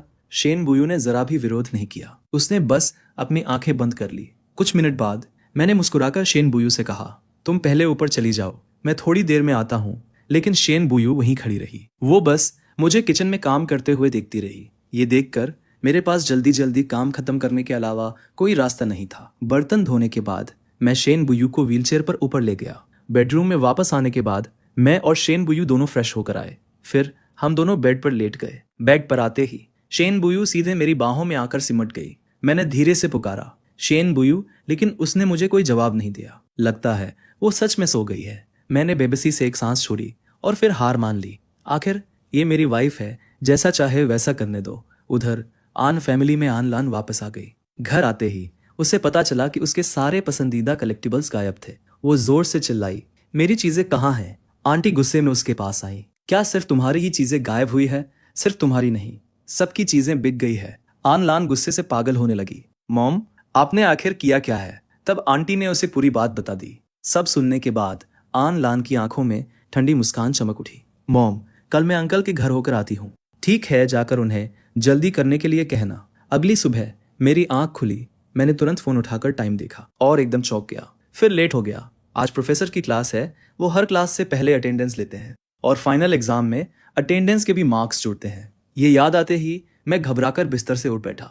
जल्दी जल्दी फ्रेश होकर मैं बिजली की तरह नीचे भागा। मुझे देखकर सबने जल्दी से हाथ हिलाया। तुमने अभी तक ब्रेकफास्ट नहीं किया? लेकिन मैं बिना पीछे देखे ही बाहर निकल गया। अब नहीं खाऊंगा, बहुत लेट हो गया है। फांग फू ने मुस्कुराकर सिर हिलाया। ये बच्चा अब तो स्कूल जाने के लिए कितना उत्साहित रहने लगा है। डाइनिंग टेबल पर बैठी शेन बुयू ये सब चुपचाप देख रही थी। उसके दिल में अचानक खुशी की लहर दौड़ गई। क्या इसका मतलब अब वो विदेश नहीं जाएगा? ब्रेकफास्ट के बाद शेन बुयू अपने कमरे में लौट गई और अपना काम करने लगी। उसने मेरे स्कूल की सर्विलांस फुटेज निकाल ली। उधर स्कूल में मैं घंटी बजने से ठीक पहले क्लासरूम में घुसने में कामयाब हो गया। लेकिन तभी मुझे याद आया कि अगली क्लास की टेक्स्ट बुक तो मैं घर पर ही भूल आया हूँ। कुछ देर सोचने के बाद मेरे पास कोई और रास्ता नहीं था। मैंने एक जूनियर को, जिसकी आज कोई क्लास नहीं थी, मेरे घर से किताब लाने के लिए मैसेज किया। फिर मैंने शेन बुयू को भी मैसेज भेजा। उससे कहा कि किताब घर के बाहर दरवाजे पर रख दे। हालांकि शेन बुयू को बाहरी लोगों से मिलना बिल्कुल पसंद नहीं था, लेकिन जब उसे पता चला कि वो मेरा दोस्त है तो उसने खुद ही दरवाजा खोलने का फैसला किया। लेकिन जैसे ही उसने आंगन के गेट के बाहर खड़ी शख्सियत को देखा, उसे अचानक दरवाजा खोलने का मन ही नहीं रहा। ये एक लड़की क्यों है? इसका फांगशु के साथ क्या रिश्ता है? उधर उस जूनियर लड़की को कुछ समझ ही नहीं आया। उसने दरवाजे के हैंडल से किताब उठाई और वापस चली गई ऊपर। शेन बुयू अकेली व्हीलचेयर पर बैठी रह गई। उसका मन बिना रुके तरह की बातें सोचने लगा। लेकिन स्कूल में मौजूद मुझे इन सब बातों की कोई खबर नहीं थी। घर पर शेन बुयू ने फिर से स्कूल की कैंपस वॉल खोल ली और मेरे बारे में आने वाली हर चीज पर नजर रखने लगी।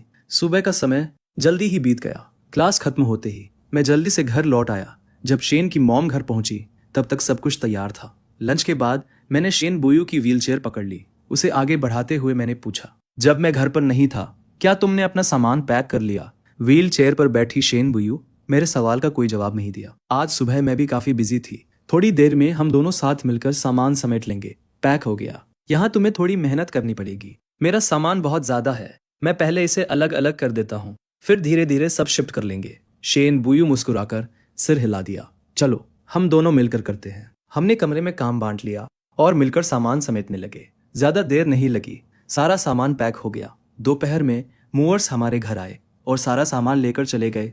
उधर मैं शेन बुयू को लेकर सीधे हमारे नए घर पहुंचा। तभी आंटी लियू विलास से बाहर आई। उनके चेहरे पर मुस्कान थी। हेलो सर और मैडम। मैं थोड़ा चौंक गया। सर सुनकर अजीब सा एहसास हुआ। क्या हुआ? तुम्हें ये बुलाना पसंद नहीं? मैंने तुरंत हाथ हिलाया। नहीं, बस इसकी आदत नहीं है। हाँ हाँ, कोई बात नहीं, धीरे धीरे आदत हो जाएगी। ये हैं आंटी लियो। अब से ये हमारी रोजमर्रा की जरूरतों का ध्यान रखेंगी। आंटी लियो, आगे आपको बहुत परेशान करना पड़ेगा। कोई परेशानी नहीं, ये तो मेरा काम है सर। और मैडम, आप दोनों पहले बैठकर आराम कीजिए, मैं लोगों से सामान ऊपर रखवा देती हूँ। ये कहते हुए आंटी लियू ने लोगों को सारा सामान मास्टर बेडरूम में रखने के लिए कहा। मैं मुस्कुराया और शेन बुयू को लिविंग रूम के सोफे तक ले गया। मैडम, कृपया बैठ जाइए, वेलकम होम सर।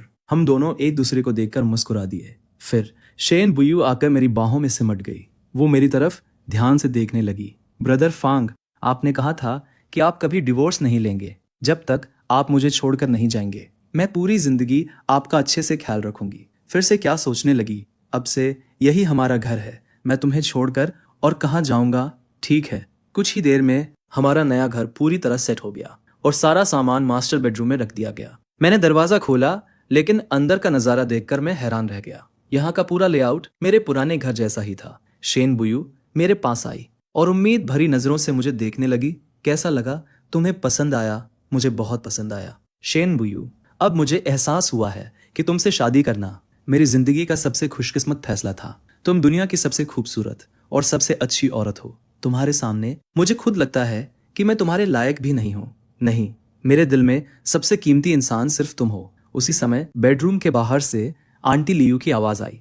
सर, बाहर एक आदमी आपसे मिलने आया है। वो खुद को आपका कजिन बता रहा है। मैंने भौहें सिकोड़ ली। उसे हमारा पता कैसे मिल गया? मैंने शेन बुयू से कहा, तुम ऊपर ही रुको, मैं जाकर देखता हूँ। दरवाजा खुलते ही आन लान अंदर आ गया। उसकी नजर चारों तरफ घूमने लगी। वो व्हील चेयर वाली कहाँ है? आन लान, मुझे लगता है मैं तुम्हें पहले भी समझा चुका हूँ। अब से उसे भाभी कहकर बुलाओ। अगर आगे भी तुमने ऐसी ही बात की तो अगली बार यहाँ आने की जरूरत नहीं है। ये सुनते ही आन लान का चेहरा तुरंत लाल हो गया। सॉरी कजिन, मुझे नहीं पता था कि शादी के बाद आपने भाभी से नफरत करना छोड़ दिया। पहले तो आप ही मुझे कहते थे कि उन्हें व्हील चेयर वाली कहकर बुलाऊं। ये सुनकर मैं पूरी तरह चुप रह गया। ये आन लान भी सारा दोष दूसरों पे डालना अच्छी तरह जानता है। मैंने आखिर कब शेन बुयू को व्हील चेयर वाली कहा था? मैंने उसे सतर्क नजरों से देखा। तुम यहाँ किस लिए आए हो? आन लान ने मेरी तरफ देखा और जोर से बोला, मैं तो बस आपको याद दिलाने आया हूँ, कल आपके लू झाओयाओ के साथ डेट है। ये सुनते ही मैंने भौहें सिकोड़ ली। मैंने ऊपर की तरफ नजर उठाई। जैसा मैंने सोचा था, मुझे शेन बुयू की पीठ दिखाई दी, लेकिन मैंने कुछ गलत किया ही नहीं था। अगर शेन बुयू ने सुन लिया तो सुन लिया। आन लान ने पूरे विला पर नजर डाली। उसके चेहरे का एक्सप्रेशन बदल गया। कजिन, अंकल से पैसे उधार लेने वाली बात का क्या हुआ? अब तो कर्ज वसूलने वाले हमारे घर तक आने लगे हैं। क्यों ना मैं कुछ दिन आपके यहाँ ही रह लूं? प्लीज सॉरी आन लान, तुम्हारी भाभी बाहरी लोगों से मिलना पसंद नहीं करती। मैं आपका कजिन हूँ, मैं भला बाहरी कैसे हुआ? हम तो अच्छे ब्रदर्स हैं। इतना बड़ा घर है, मैं यहीं रहकर आपका साथ भी दे दूंगा। मैं मन ही मन ठंडी हंसी हंस पड़ा। तुम्हें इस समय अपने अंकल और आंटी झो के साथ ज्यादा वक्त बिताना चाहिए, वरना बाद में शायद इतना मौका न मिले। लेकिन हर दिन कर्ज वसूलने वाले हमारे घर आ जाते हैं। मुझे बहुत डर लगता है। आप मेरे कजिन हैं, आप मुझे यूं ही नहीं छोड़ सकते। तो फिर तुम्हें घर पर और भी ज्यादा रहना चाहिए। यही वो समय है जब पूरे परिवार को एक दूसरे का सहारा बनना चाहिए। सबको मिलकर इस मुश्किल का सामना करना चाहिए। तुम इतने समझदार और जिम्मेदार हो, मुझे यकीन है तुम अपने अंकल और आंटी को कभी अकेला नहीं छोड़ोगे। आन लान के पास अब कहने के लिए कुछ भी नहीं बचा। बहुत देर हो चुकी है, मैं तुम्हें और नहीं रोकूंगा। अब तुम घर लौट जाओ, वरना आंटी चिंता करेंगी। ये सुनते ही आन लान गुस्से से खड़ा हो गया, लेकिन अपने गुस्से को दबाकर मुझे अलविदा कहा और विला से चला गया। उसके जाते ही मेरे चेहरे की मुस्कान गायब हो गई। मेरे घर पर भी कब्जा करना चाहता है। क्या उसे सच में लगता है कि मैं पहले वाला फांग शू हूँ? दूसरी मंजिल पर पहुंचते ही मैं मुस्कुराया और पीछे से शेन बुयू को गले लगा लिया। शेन बुयू, सारा सामान सेट हो गया है। शेन बुयू एक पल के लिए चौंक गई। उसे तुरंत समझ आ गया कि मैं क्या करने वाला हूँ। उसने मेरा हाथ हटाने की कोशिश की। जाकर फ्रेश हो जाओ, फिर सोते हैं। लगता है वो अभी भी आन लान की बात से नाराज थी। उसे बस हम कहते सुनकर मैं तुरंत उसके पीछे चला गया। मैंने शेन बुयू की व्हीलचेयर अपनी तरफ घुमा ली और उसके सामने बैठ गया। फिर मैंने हाथ बढ़ाकर उसके गाल को हल्के से छुआ। क्या हुआ? क्या तुम मुझसे नाराज हो? शेन बुयू ने अपना चेहरा दूसरी तरफ घुमा लिया। मैं मुस्कुराया। तो तुम चाहती हो कि मैं तुम्हें किस करूं? शेन बुयू फिर से चौंक गई, लेकिन वो कुछ कह पाती उससे पहले ही मैं उसके पास झुक गया और उसके गाल पर कई बार किस कर दिया। अब ठीक है, अब अच्छा लग रहा है, अब भी नाराज हो? शेन बुयू के कानों के सिरे पूरी तरह लाल हो गए। उसने धीरे से हम कहा। ये देखकर मुझे लगा कि उसका गुस्सा शांत हो गया है। तब जाकर मैं चैन से फ्रेश होने चला गया। अगले दिन ब्रेकफास्ट के बाद मैं शेन बुयू को पूरे विला में घुमाने लगा। शेन बुयू, ये खाली कमरा किस लिए है? शेन बुयू का चेहरा लाल हो गया। उसने हल्की सी खांसी की। ये नर्सरी है, सिर्फ एक ही नर्सरी। क्या एक बच्चा थोड़ा कम नहीं होगा? मेरा तो 3 बच्चे पैदा करने का प्लान है। मेरी बात सुनते ही शेन बुयू का चेहरा और भी लाल हो गया। कोई बात नहीं, वैसे भी यहाँ अभी बहुत सारे कमरे खाली हैं, बाद में इसे बदल भी सकते हैं। मैंने उसके चेहरे का बदलाव नोटिस ही नहीं किया। ये सुनकर मुझे राहत मिली। चलो बाकी जगह भी देख लेते हैं। मैं शेन बुयू की व्हीलचेयर आगे बढ़ाने लगा। हम एक बहुत बड़े स्टडी रूम में पहुंचे। अंदर का सारा अरेंजमेंट देखकर मैं खुद को रोक नहीं पाया। तुमने तो हर चीज बहुत सोच समझ कर तैयार की है। अगर यहाँ एक बेड भी रख दिया जाए तो और भी अच्छा रहेगा। आगे जब काम करते करते या पढ़ते पढ़ते थक जाऊंगा तो यहीं थोड़ी देर आराम कर लूंगा। मुझे जरा भी अंदाजा नहीं था कि शेन बुयू के मन में कुछ और ही चल रहा था। पूरी सुबह हम दोनों विला घूमते रहे। अचानक शेन बुयू ने मुझसे पूछा, तुम्हें क्या लगता है अभी और कहाँ बदलाव करने की जरूरत है? सब ठीक है, फिलहाल कुछ भी बदलने की जरूरत नहीं है। तभी मेरी नजर थोड़ी दूर बने गार्डन पर पड़ी। गार्डन के सारे फूल क्या तुमने किसी से लगवाए हैं? जिसने भी लगाए हो, अगर तुम्हें पसंद नहीं है तो उन्हें उखाड़ देते हैं और उनकी जगह कुछ और लगा देंगे। मैंने देखा। ये कहते वक्त शेन बुयू की नजरें थोड़ी बच रही थी। मैं मन ही मन मुस्कुरा दिया। हालांकि शेन बुयू ने कभी नहीं कहा, लेकिन मैं जानता था कि वो हमेशा चुपचाप मुझ पर नजर रखती रही है। मुझे ये वैसे ही पसंद है, इसे बदलने की जरूरत नहीं। पूरा विला देखने के बाद दोपहर हो चुकी थी। लंच करने के बाद मैं शेन बुयू को लेकर दोपहर की नींद लेने चला गया। बेड पर लेटते ही उसे जल्दी ही नींद आ गई। मैं उसके बगल में लेटा और थोड़ी देर फोन चलाता रहा। आज शनिवार था और तय किया हुआ समय भी करीब आ चुका था। मैं कुछ देर और शेन बुयू के साथ लेटा रहा, फिर धीरे से उठकर कपड़े बदल लिए। बाहर निकलने से पहले मैंने आंटी लियू से कहा, जब शेन बुयू जाग जाए तो उसे मेरी बात बता दीजिए। मैं थोड़ी देर के लिए बाहर जा रहा हूँ, जल्दी वापस आ जाऊंगा। रास्ते में मुझे आन लान का कॉल आया। उसने बताया कि मिलने की जगह बदल गई है, अब मुलाकात एक कराओके बार में होगी। मैं गाड़ी चलाकर सीधे उस कराओके बार पहुंचा। अंदर जाते ही मैंने देखा लू झाओयाओ और आन लान एक दूसरे के बिल्कुल पास बैठे हुए थे। उन्हें देखकर मैं मन ही मन ठंडी हंसी हंस पड़ा। आन लान तुरंत खड़ा हो गया। उसने मुझे अपने और लू झाओयाओ के बीच बैठाने की कोशिश की। मुझे अंदर से बहुत घिन आई, इसलिए मैं उठकर दूसरी तरफ जाकर बैठ गया। कजिन, आप लू झाओयाओ के साथ एक डुएट क्यों नहीं गाते? लेकिन आन लान पूरी कोशिश कर रहा था कि मेरी और लू झाओयाओ की नजदीकियां बढ़ जाएं। उसने तो हम दोनों के लिए खास तौर पर एक लव सॉन्ग डुएट भी चुन लिया। मैंने तुरंत हाथ हिलाया। नहीं, पिछले कुछ दिनों से मेरे गले में थोड़ा दर्द है। तुम लोग गाओ, मैं बस सुनूंगा। मुझे इतना शांत देखकर लू झाओयाओ के चेहरे की नाराजगी भी कम हो गई। फिर वो खुशी से आन लान की तरफ देखने लगा और उसके बाद माइक्रोफोन उठा लिया। ये सब देखकर मेरी रीढ़ में ठंडी लहर दौड़ गई। पिछले जन्म की बातें याद आते ही मुझे और भी ज्यादा घिन आने लगी। उधर लू झाओयाओ की नजर महसूस करके आन लान ने हल्का सा चेहरा दूसरी तरफ घुमा लिया। उसने अनजाने में मेरे तरफ एक नजर डाली। जब उसने देखा कि मैं सिर्फ अपना फोन देख रहा हूं, तब जाकर उसने राहत की सांस ली। लेकिन उसे क्या पता था कि मैं अपनी नजर के कोने से उन दोनों पर लगातार नजर रखे हुए था। उन दोनों की छोटी छोटी हरकतें देखकर मैं मन ही मन ठंडी हंसी हंस पड़ा। फिर मैंने अनजान बनने का नाटक किया। सिर उठाकर बोला, आन लान, तुम लोग जल्दी गाओ, मैं इंतजार कर रहा हूँ। लू झाओयाओ ने सबसे पहले गाना शुरू किया। उसके बाद आन लान भी बेफिक्र होकर साथ गाने लगी। दोनों लव सॉन्ग गा रहे थे, एक दूसरे को देख रहे थे। उनकी आंखों में प्यार साफ दिखाई दे रहा था। मैंने मौका देखकर चुपके से अपना फोन निकाला और उनकी एक फोटो खींच ली। फोटो लेने के बाद मैंने फोन वापस जेब में रख लिया। फिर टेबल पर रखा ड्रिंक उठा के एक घूंट पिया और मुस्कुराते हुए उन दोनों का तमाशा देखने लगा। गाना खत्म होने के बाद आन लान मुस्कुराई और मुझे फिर अपनी तरफ खींच लिया। चलो हैमर गेम खेलते हैं, जो हारेगा वो ड्रिंक पिएगा। मैंने फोन में टाइम देखा, अभी काफी समय था। चलो थोड़ी देर इनके साथ खेल ही लेता हूँ, देखते हैं अब ये लोग कौन सी नई चाल चलते हैं। कुछ ही राउंड बाद आन लान लगातार कई बार हार गई। मैंने अपना जूस पी लिया, तभी वो खड़ी हो गई। तुम लोग बैठे रहो, मैं कुछ और ड्रिंक्स लेकर आती हूँ। लेकिन उसकी वो मुस्कान मेरी नजर से बच नहीं पाई। उसके होठों पर एक खतरनाक मुस्कान उभर आई। ये देखकर मैं मन ही मन हंस पड़ा। लगता है अब आखिरकार चाल चलने का इंतजार खत्म हो गया। सच कहूं, मैं भी देखना चाहता था कि ये लोग क्या करने वाले हैं। जैसे ही उसने ध्यान हटाया, मैंने फुर्ती से अपना कप और आन लान का कप बदल दिया। फिर मैंने उसका कप उठा के उसके हाथ में दे दिया। अब बचने की कोशिश मत करना, पहले इसे खत्म करो। मैंने लगभग पूरा कप उसके हाथ में थमा दिया। आनलान के पास मजबूरी में मुस्कुराकर उसे पीने के अलावा कोई रास्ता नहीं था। थोड़ी देर बाद अचानक मुझे बहुत गर्मी महसूस होने लगी। ये महसूस होते ही मैं पूरी तरह सतर्क हो गया। फिर भी मैंने लापरवाही कर दी और उन्हें मौका मिल गया। अच्छी बात यह थी कि मुझे जल्दी ही इसका एहसास हो गया।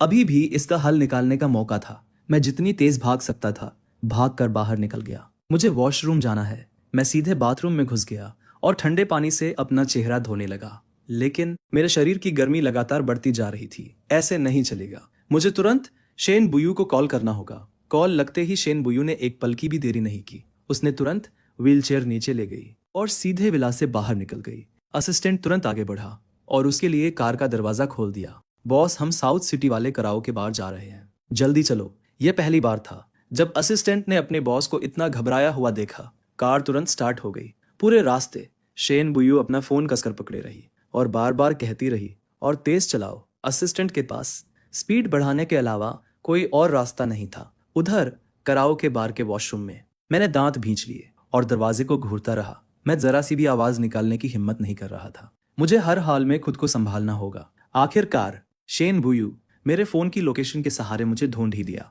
कार में बैठते ही शेन बुयू ने असिस्टेंट से कहा, उसे पीछे वाली सीट पर लिटा दो। मेरी हालत देखकर शेन बुयू लगातार असिस्टेंट को जल्दी चलाने के लिए कहती रही। पूरे रास्ते कार तेज रफ्तार से दौड़ती रही।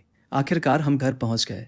शेन बुयू ने मुझे सीधे उठाकर बाथटब में डाल दिया, लेकिन ठंडा पानी भी मेरी हालत में कोई फर्क नहीं ला पाया। ये देखकर शेन बुयू पहली बार पूरी तरह घबरा गई। बेबसी में उसे अपनी व्हीलचेयर से उतरना पड़ा। वो रेंगते हुए बाथटब में आई और मुझे कसकर अपनी बाहों में भर लिया। जब मेरी दोबारा आंख खुली तब सुबह के 11 बज चुके थे। मैं भारी सिर के साथ उठकर बैठ गया। कल रात आखिर हुआ क्या था? मुझ पर असर हो गया था।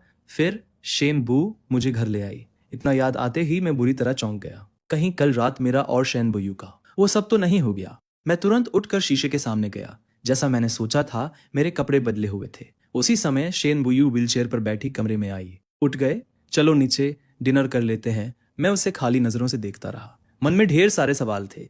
फिर मैं उसके पीछे पीछे नीचे चला गया। डिनर के बाद आखिर मैंने हिम्मत करके उससे पूछा, कल रात हम दोनों के बीच कुछ हुआ था? शेन बुयू एक पल के लिए रुक गई। उसने सिर उठाकर मेरी तरफ देखा। मुझे लगा था वो इस सवाल से बच जाएगी, लेकिन मेरी उम्मीद के उलट उसने सच सच जवाब दिया।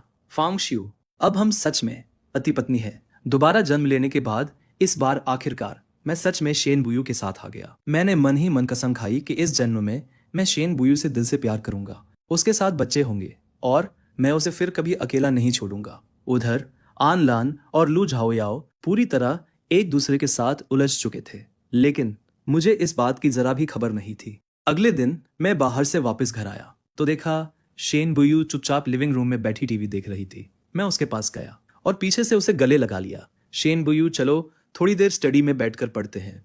शेन बुयू ने सिर हिला दिया। ठीक है। हम दोनों स्टडी रूम में पहुंचे। मैं बुकशेल्फ के सामने खड़ा हो गया। फिर मुड़कर उससे पूछा, तुम कौन सी किताब पढ़ना चाहती हो? मैं निकाल दूं?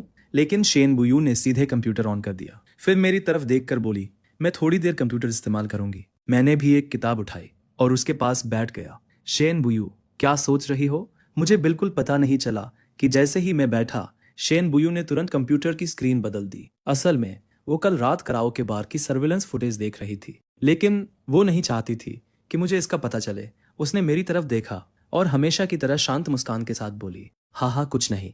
तुमने कौन सी किताब चुनी? मैंने देखा ज्यादातर किताबें लिटरेचर की है, कंप्यूटर और मैथमेटिक्स की किताबें भी है। मैंने तो बस यूं ही एक उठा ली। मुझे नहीं पता तुम्हें किस तरह की किताबें पसंद है, इसलिए मैंने ज्यादातर लिटरेचर की किताबें रखवा दी। अगर इनमें तुम्हारी पसंद की कोई किताब नहीं है तो एक लिस्ट बना देना, हम और किताबें खरीद लेंगे। मैंने हाथ हिलाया और बेफिक्र होकर कहा, रहने दो, मुझे पढ़ने का इतना शौक नहीं है। खरीद कर भी रखेंगे तो बस जगह ही घेरेंगी। मैंने शेन बुयू की तरफ देखा और मुस्कुराते हुए कहा, उस जगह पर बच्चों की किताबें रखेंगे तो कैसा रहेगा? भविष्य की सोचो, हमारे बच्चे होंगे तो उनके काम आएंगी। शेन बुयू ने भौहें सिकोड़ ली। क्या तुम्हें लग रहा है घर छोटा है? तो क्या इसके आसपास की जमीन भी खरीद लें? मैंने तुरंत हाथ हिलाया। नहीं नहीं, ऐसी कोई जरूरत नहीं है। अभी जैसा है वैसा ही बहुत अच्छा है। घर अगर बहुत बड़ा हो जाए तो खाली खाली सा लगेगा। उसी समय अचानक एक फोन बज उठा। फोन की रिंग सुनते ही शेन बुयू के चेहरे का एक्सप्रेशन थोड़ा बदल गया। मैंने शेन बुयू की तरफ देखा। और उत्सुकता से पूछा, क्या हुआ? किसका फोन था? मॉम का। उन्होंने कहा, आपकी आंटी मुझसे मिलने आई है, लगता है कुछ गड़बड़ है, चलो हम दोनों वापस चलते हैं। मैंने भौहें सिकोड़ ली। इस वक्त आंटी यहाँ क्यों आई है? कहीं ये कल रात वाली आन लान की बात तो नहीं?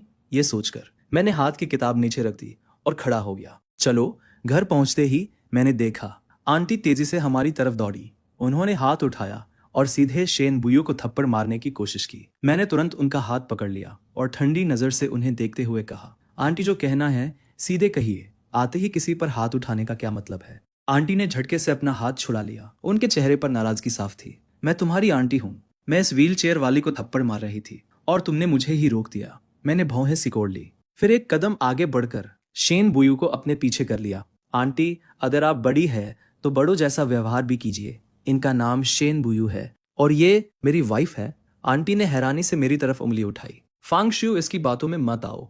ये अच्छी औरत नहीं है, बिल्कुल अपनी मॉम जैसी है। ये भी एक बुरी औरत है। अभी शादी को कितना वक्त हुआ है और इसने तुम्हें पूरी तरह अपने बस में कर लिया। तुम मुझसे ऐसे बात कर रहे हो? मैं तुम्हारी आंटी हूँ। मैंने शांत चेहरे से उनकी तरफ देखा। आंटी, मेरी वाइफ कैसी है इसकी चिंता आपको करने की जरूरत नहीं है। मुझे वो पसंद है। आगे से कृपया उनका सम्मान कीजिए।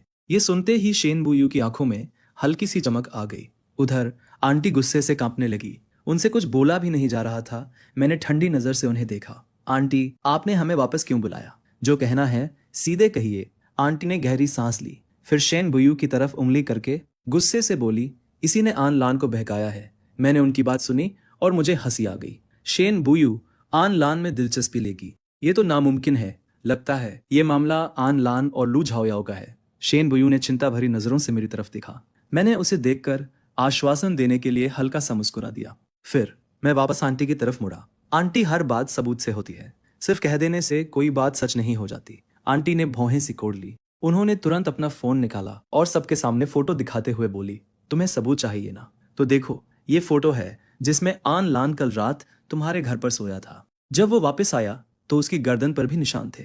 मैंने फोटो देखी और हल्का सा हंस पड़ा। जैसा मैंने सोचा था, आन लान सच में लू झाओयाओ के साथ उलझ चुका था। ये तो और भी अच्छा हो गया। अब मुझे उन्हें मिलाने की मेहनत भी नहीं करनी पड़ेगी। सही समय पर इन दोनों की सच्चाई भी सामने आ जाएगी। मैंने अपना फोन निकाला, फिर कल रात की बनाई हुई वीडियो खोलकर आंटी को पकड़ा दी। आंटी, क्या आप अपने बेटे की हर बात पर आंख बंद करके भरोसा कर लेती है? आप सच में बहुत भोली है। कल रात शेन बुयू पूरी रात मेरे साथ थी, तो फिर वो आन लान को कैसे बहका सकती थी? देखिए, ये कल रात की रिकॉर्डिंग है, जब वो दोनों गाना गा रहे थे। मैंने खुद रिकॉर्ड की थी। वैसे मेरे कजिन ने गाना बुरा नहीं गाया। वीडियो देखते ही आंटी ने अपनी मुट्ठियां भींच ली। उनका चेहरा पूरी तरह उतर गया। मुझे माफ कर दो, लगता है मुझसे गलत फहमी हो गई। सब उस शरारती आन लान की गलती है। उसने मुझसे झूठ बोला। जल्दी बताओ, ये लड़की कौन है? मैंने फोन वापस रख लिया और उन्हें लू झाओयाओ के बारे में बताना शुरू किया। मैंने उसकी इतनी तारीफ की कि आंटी खुशी से झूम उठी। वो बदमाश मेरी नजर बचाकर किसी को डेट कर रहा था और तुमने मुझे बताया भी नहीं। मेरी वजह से इतनी बड़ी गलतफहमी हो गई। मुझे सच में बहुत अफसोस है। फिर आंटी अपनी उम्र का हवाला देकर सारी गलती अपने सिर लेने लगी। मैंने शांत भाव से उनकी तरफ देखा। आंटी, आप मजाक कर रही है। आपको मुझसे माफी मांगने की जरूरत नहीं है। आपने मेरे साथ कुछ नहीं किया, लेकिन शेन बुयू के साथ जो किया उसके लिए आपको उनसे माफी मांगनी चाहिए। क्या मुझे इससे माफी मांगनी होगी? आंटी की आंखें चौड़ी हो गई। उन्होंने अविश्वास से मेरी तरफ देखा। ये देखकर मेरा चेहरा ठंडा पड़ गया। आंटी, अगर आप आगे भी मेरी वाइफ की बेइज्जती करती रही तो आज के बाद हमारे दोनों परिवारों का कोई रिश्ता नहीं रहेगा। ये सुनते ही आंटी का चेहरा सफेद पड़ गया। उन्होंने दांत भींचे और चलकर शेन बुयू के सामने आ गई। सॉरी, मेरी ही गलती थी।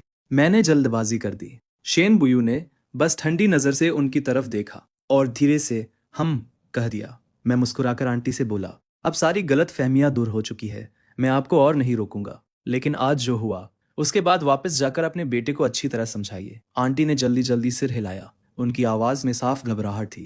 हाँ हाँ हाँ, फांगशु, तुम सबसे समझदार हो। घर जाकर मैं उस निकम्मे की अच्छी तरह खबर लूंगी। आंटी सबसे पहले वापस चली गई। जाते जाते उन्होंने फिर से कहा, तुम्हें अपने अंकल की बात का भी थोड़ा ध्यान रखना चाहिए। मैंने मुस्कुराकर सिर हिला दिया और उन्हें विदा कर दिया। लगता है वो अब भी चाहती थी कि मैं उनके सपने पूरे कर दूं। उनके जाने के बाद मैंने हाथ बढ़ाकर शेन बुयू के गाल को हल्के से छुआ, फिर चिंता भरे स्वर में पूछा, अब भी दर्द हो रहा है? शेन बुयू ने मेरा हाथ धीरे से हटा दिया और चेहरा दूसरी तरफ घुमा लिया। मैंने उसका हाथ पकड़कर उसे अपनी तरफ खींच लिया।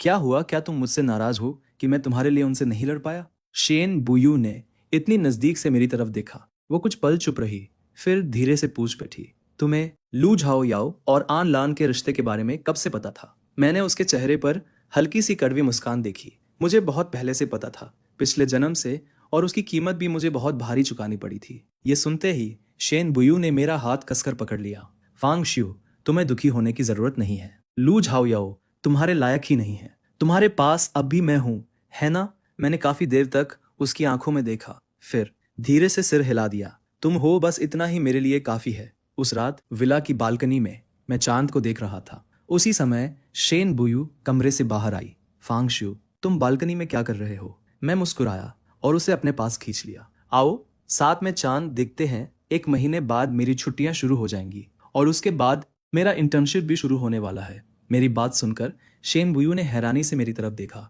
तो अब तुम्हारा विदेश जाने का कोई प्लान नहीं है? मैंने सिर हिला दिया। नहीं। फिर उसने पूछा, तो आगे क्या करने वाले हो? मैंने अंगड़ाई ली और उसकी तरफ देखकर कहा, शायद मैं फांग ग्रुप ज्वाइन करूंगा। मैं अपने परिवार की विरासत की रक्षा करना चाहता हूं और भविष्य में इसे सबसे बड़ी कंपनी बनाना चाहता हूं।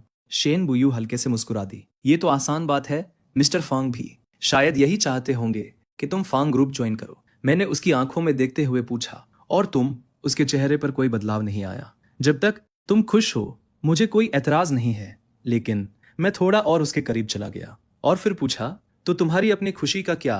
मुझे उसकी परवाह नहीं, तुम्हारी खुशी ही मेरी खुशी है। यह सुनकर मैं पूरी तरह चौंक गया। शेन बुयू हमेशा ऐसी ही रही है। उसकी सारी खुशियां और सारी उम्मीदें सिर्फ मुझसे जुड़ी हुई थी। ऐसा लगता था जैसे मैं ही उसकी पूरी दुनिया हूं।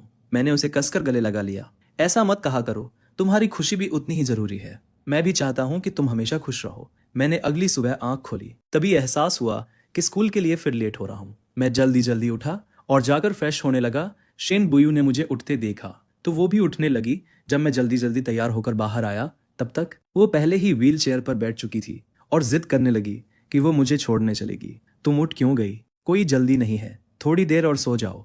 शेन बुयू ने सिर हिला दिया और व्हील चेयर मेरी तरफ बढ़ा दी। मैं अच्छी तरह सो चुकी हूँ, चलो साथ में नीचे चलते हैं। नीचे आने के बाद मैं और शेन बुयू डाइनिंग टेबल पर बैठ गए और साथ में ब्रेकफास्ट करने लगे। लेकिन उसकी नज़र पूरे समय मुझ पर ही टिकी रही। उसकी नज़रों से मुझे थोड़ा अजीब लगने लगा। मैंने उसकी तरफ देखा। जल्दी खाओ, नहीं तो ठंडा हो जाएगा। शेन बुयू मुस्कुरा दी। उसने टेबल पर रखा दूध उठाया, लेकिन उसकी नज़र अब भी मुझसे नहीं हटी। ब्रेकफास्ट खत्म होने के बाद मैंने अपना स्कूल बैग उठाया और शेन बुयू के पास चला गया। मैं चलता हूँ, तुम खाना खत्म करके ऊपर जाकर थोड़ी देर और सो जाना। उसके कुछ बोलने से पहले ही मैं झुका और उसके गाल पर हल्का सा किस कर दिया। शेन बुयू एकदम सन्न रह गई। वो खाली नजरों से मुझे देखने लगी। उसका हाथ हवा में ही रुक गया। मैंने मुस्कुराते हुए एक बार फिर उसके गाल को हल्के से सहलाया और कहा, अच्छी तरह आराम करना, क्लास खत्म होते ही मैं वापस आ जाऊंगा। इतना कहकर मैं मुड़ा और जल्दी से घर से निकल गया। मेरे जाने के बाद शेन बुयू ने धीरे से अपने उस गाल को छुआ जहां मैंने किस किया था। उसके होंठों के कोने धीरे धीरे ऊपर उठ गए और उसकी आंखें भी नरम पड़ गईं। उधर स्कूल की क्लास हमेशा की तरह बोरिंग थी। मैं पता नहीं कब ख्यालों में खो गया और पूरी क्लास कब खत्म हो गई मुझे पता ही नहीं चला। लेकिन जैसे ही क्लास खत्म हुई मैं तुरंत बाहर निकलने के लिए दौड़ पड़ा। फांग शू, 1 मिनट रुकिए। अचानक पीछे से एक लड़की ने मेरा नाम पुकारा। मैं मुड़कर देखने लगा। ये वही लड़की थी जिसके साथ पिछली बार मेरे बारे में अफवाह फैलाई गई थी। कोई काम था। उसने झिझकते हुए अपना सिर खुजलाया। उसके गाल हल्के से लाल हो गए। फिर उसने झुककर मुझे धन्यवाद दिया।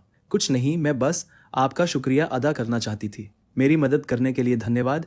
कोई बात नहीं, मैंने ये अपने लिए भी किया था, लेकिन तुम्हारी सुरक्षा के लिए तुम्हें मुझसे थोड़ा दूर ही रहना चाहिए। मैं उसके साथ ज्यादा जुड़ना नहीं चाहता था। इस जन्म में मैंने उसकी जान बचा दी। इसे भगवान द्वारा मुझे दूसरी जिंदगी देने का शुक्रिया समझ लो। फिर भी मैं आपका धन्यवाद करना चाहती हूँ। मुझे बहुत अफसोस है, अभी मेरे पास आपका एहसान चुकाने के लिए कुछ भी नहीं है। ओह सॉरी, मुझे अब जाना होगा। मेरी पार्ट टाइम जॉब के लिए देर हो रही है। बाय। Thank you Fang. इतना कहकर वो जल्दी से वहां से चली गई। लेकिन मैंने उसकी आखिरी बात सुनी ही नहीं। मैं बस भौहें सिकोड़कर सोच में डूबा हुआ था, क्योंकि मुझे अचानक एहसास हुआ कि जिसने वो पोस्ट डाली थी उसे जल्द से जल्द ढूंढना होगा। अंधेरे में छिपा वो इंसान बहुत खतरनाक चालें चल रहा था। उसके बारे में सोचकर ही डर लगने लगा। इस जन्म में मैं अपने परिवार के साथ दोबारा कुछ भी गलत नहीं होने दूंगा। मेरी सारी योजनाएं भी कभी बर्बाद नहीं होंगी और मैं और शेन बुयू एक दूसरे का हमेशा अच्छे से ख्याल रखेंगे। चाहे अंधेरे में छिपा वो इंसान कोई भी हो, मैं उसे कभी नहीं छोड़ूंगा। घर लौटने के बाद मैंने दरवाजा खोला, लेकिन शेन बुयू कहीं दिखाई नहीं दी। उसी समय आंटी लियू हाथ पोंछते हुए किचन से बाहर आई। ब्रेकफास्ट करने के बाद मैडम ऊपर चली गई थी, अभी तक नीचे नहीं आई है। मैंने सोचा क्या वो अभी भी सो रही है। मैं जल्दी ही बेडरूम के दरवाजे तक पहुंच गया। धीरे से दरवाजा खोला। मैंने देखा शेन बुयू अब भी बेड पर गहरी नींद में सो रही थी। मैं बिना कुछ कहे वापस बाहर आ गया और धीरे से दरवाजा बंद कर दिया। उसे थोड़ा और आराम करने दो। फिर मैं मुड़कर सीधे स्टडी में चला गया और पढ़ाई शुरू कर दी। करीब दोपहर के 1 बजे शेन बू व्हीलचेयर चलाते हुए नीचे आई। उसे देखते ही आंटी लियू मुड़ी और किचन से खाना निकालकर टेबल पर लगा दिया। शेन बू डाइनिंग टेबल पर आकर बैठ गई। उसने चॉपस्टिक्स उठाई और चुपचाप खाना खाने लगी। आंटी लियू एक तरफ खड़ी उसे देखती रही। कुछ पल हिचकिचाने के बाद आखिर उन्होंने पूछा, सर क्या उन्होंने खाना नहीं खाया? शेन बुयू ने सर शब्द सुनते ही उसकी आंखें चमक उठी। उसने तुरंत चॉपस्टिक्स नीचे रख दी और जल्दी से पूछा, फांग शू वापस आ गए? आंटी लियू ने सिर हिलाया। हाँ, वो दोपहर में ही लौट आए थे। क्या मैडम की उनसे मुलाकात नहीं हुई? ये सुनते ही शेन बुयू जल्दी जल्दी व्हीलचेयर चलाकर ऊपर चली गई। उसने पूरे ऊपर वाले फ्लोर पर मुझे ढूंढा और आखिरकार मुझे स्टडी में ढूंढ लिया। तब तक मैं किताबों के बीच डेस्क पर सिर रख कर सो चुका था। शेन बुयू मुस्कुरा दी। वो धीरे धीरे व्हीलचेयर चलाते हुए मेरे पास आई। व्हीलचेयर की आवाज से मेरी नींद खुल गई। मैंने आंखें खोली और सामने शेन बुयू को देखा। मेरे चेहरे पर तुरंत मुस्कान आ गई। शेन बुयू, तुम जाग गई। शेन बुयू ने सिर हिला दिया। वो मुझे बड़े नरम भाव से देखने लगी।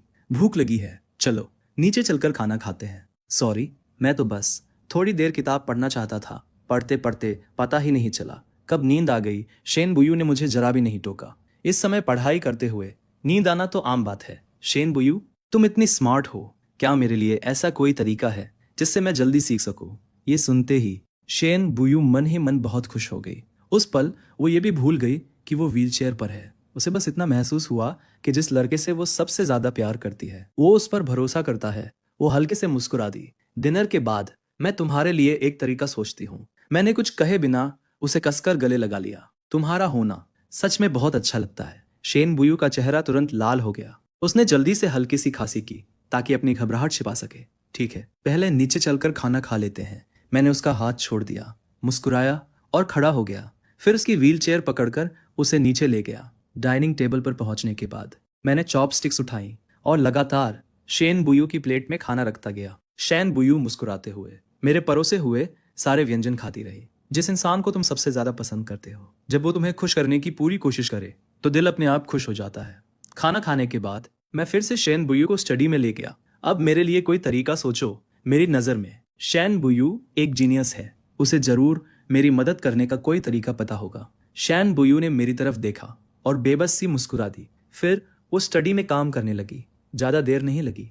उसने कुछ अच्छे से तैयार किए हुए डॉक्यूमेंट्स प्रिंट कर लिए और उन्हें मेरे सामने रख दिया। ठीक है, अब शुरू करते हैं। उसके बाद शेन बुयू उन डॉक्यूमेंट्स को लेकर पूरे ध्यान से मुझे पढ़ाने लगी। मैं भी बहुत ध्यान से उसकी हर बात सुनता रहा। शेन बुयू की आवाज सुनने में बहुत अच्छी लगती थी और हैरानी की बात यह थी कि मुझे बिल्कुल भी नींद नहीं आ रही थी। वो जो भी जरूरी पॉइंट समझाती वो धीरे धीरे मेरे दिमाग में एक साफ फ्रेमवर्क बनाते जा रहे थे। पता ही नहीं चला कितना समय बीत गया। शेन बुयू ने डॉक्यूमेंट नीचे रख दिए। मैंने हाथ उठाकर टाइम देखा। आज की पढ़ाई यहीं तक, लेकिन मैं पूरे जोश से पढ़ रहा था। आखिरकार मुझे समझ आने लगा था, इसलिए मैं बिल्कुल रुकना नहीं चाहता था। मैंने हाथ बढ़ाकर उसका हाथ पकड़ लिया और पूरी गंभीरता से उसकी तरफ देखते हुए कहा, अभी मत रुकना। क्या तुम मुझे थोड़ा और पढ़ा सकती हो? जल्दी मत करो, पढ़ाई हमेशा धीरे धीरे होती है। आज के लिए इतना काफी है। अब तुम्हें समझ आ गया है, लेकिन इसे बार बार दोहराना भी जरूरी है, वरना तुम फिर भूल जाओगे। मुझे पता है, आगे भी कर लूंगा। चलो पढ़ाई जारी रखते हैं। तो पहले मैं तुम्हें कुछ सवाल देती हूँ, उन्हें हल करके दिखाओ। अगर तुम कर पाए तो मैं आगे पढ़ाऊंगी। मैंने उसकी तरफ देखा। मेरे चेहरे पर पूरा भरोसा था। शेन बुयू बेबस होकर मुस्कुरा दी। उसने मेरे लिए कुछ सवाल लिखे और थोड़ी देर बाद वो पेपर मेरे हाथ में दे दिया। अगर तुम ये सवाल हल कर पाए तो हम आगे पढ़ेंगे। मैंने पेपर लिया और उत्साह से सिर हिला दिया। पक्का? शुरुआत के सवाल बहुत आसान थे। मैंने उन्हें जल्दी जल्दी हल कर दिया। मुझे अपने ऊपर थोड़ा गर्व भी होने लगा। लेकिन जैसे ही मैं आखिरी सवाल तक पहुंचा, मैं पूरी तरह अटक गया। मैंने दांत भींचकर उस सवाल को घूरना शुरू कर दिया। लगता है मुझे अपने ऊपर गर्व बहुत जल्दी हो गया था। ये सवाल इतना मुश्किल क्यों है? शेन बुयू एक तरफ बैठी चुपचाप मुझे देख रही थी। उसके होठों पर हल्की सी मुस्कान आ गई। मैंने बहुत कोशिश की लेकिन सवाल समझ ही नहीं आया। आखिर मेरे पास शेन बुयू के बनाए हुए नोट्स देखने के अलावा कोई रास्ता नहीं बचा। मैंने कई बार हिसाब लगाया लेकिन फिर भी जवाब नहीं निकला। आखिर मैंने हार मानकर पेन नीचे रख दिया और मदद के लिए शेन बुयू की तरफ देखने लगा। अरे ये सवाल तो बहुत मुश्किल है, क्या तुम जानबूझकर मुझे परेशान कर रही हो? शेन बुयू ने पेन उठाया और सवाल की तरफ इशारा करते हुए मुझे समझाने लगी, मैं तुम्हें जानबूझकर परेशान नहीं कर रही। ये सवाल इसलिए बनाया है ताकि तुम सीखो कि सीखी हुई चीजों को अलग अलग तरीकों से कैसे इस्तेमाल किया जाता है। सवाल को एक बार फिर ध्यान से देखो। मैं उसके थोड़ा और करीब झुक गया और पूरे ध्यान से शेन बुयू की बात सुनने लगा। धीरे धीरे मेरे माथे की शिकन भी मिटने लगी।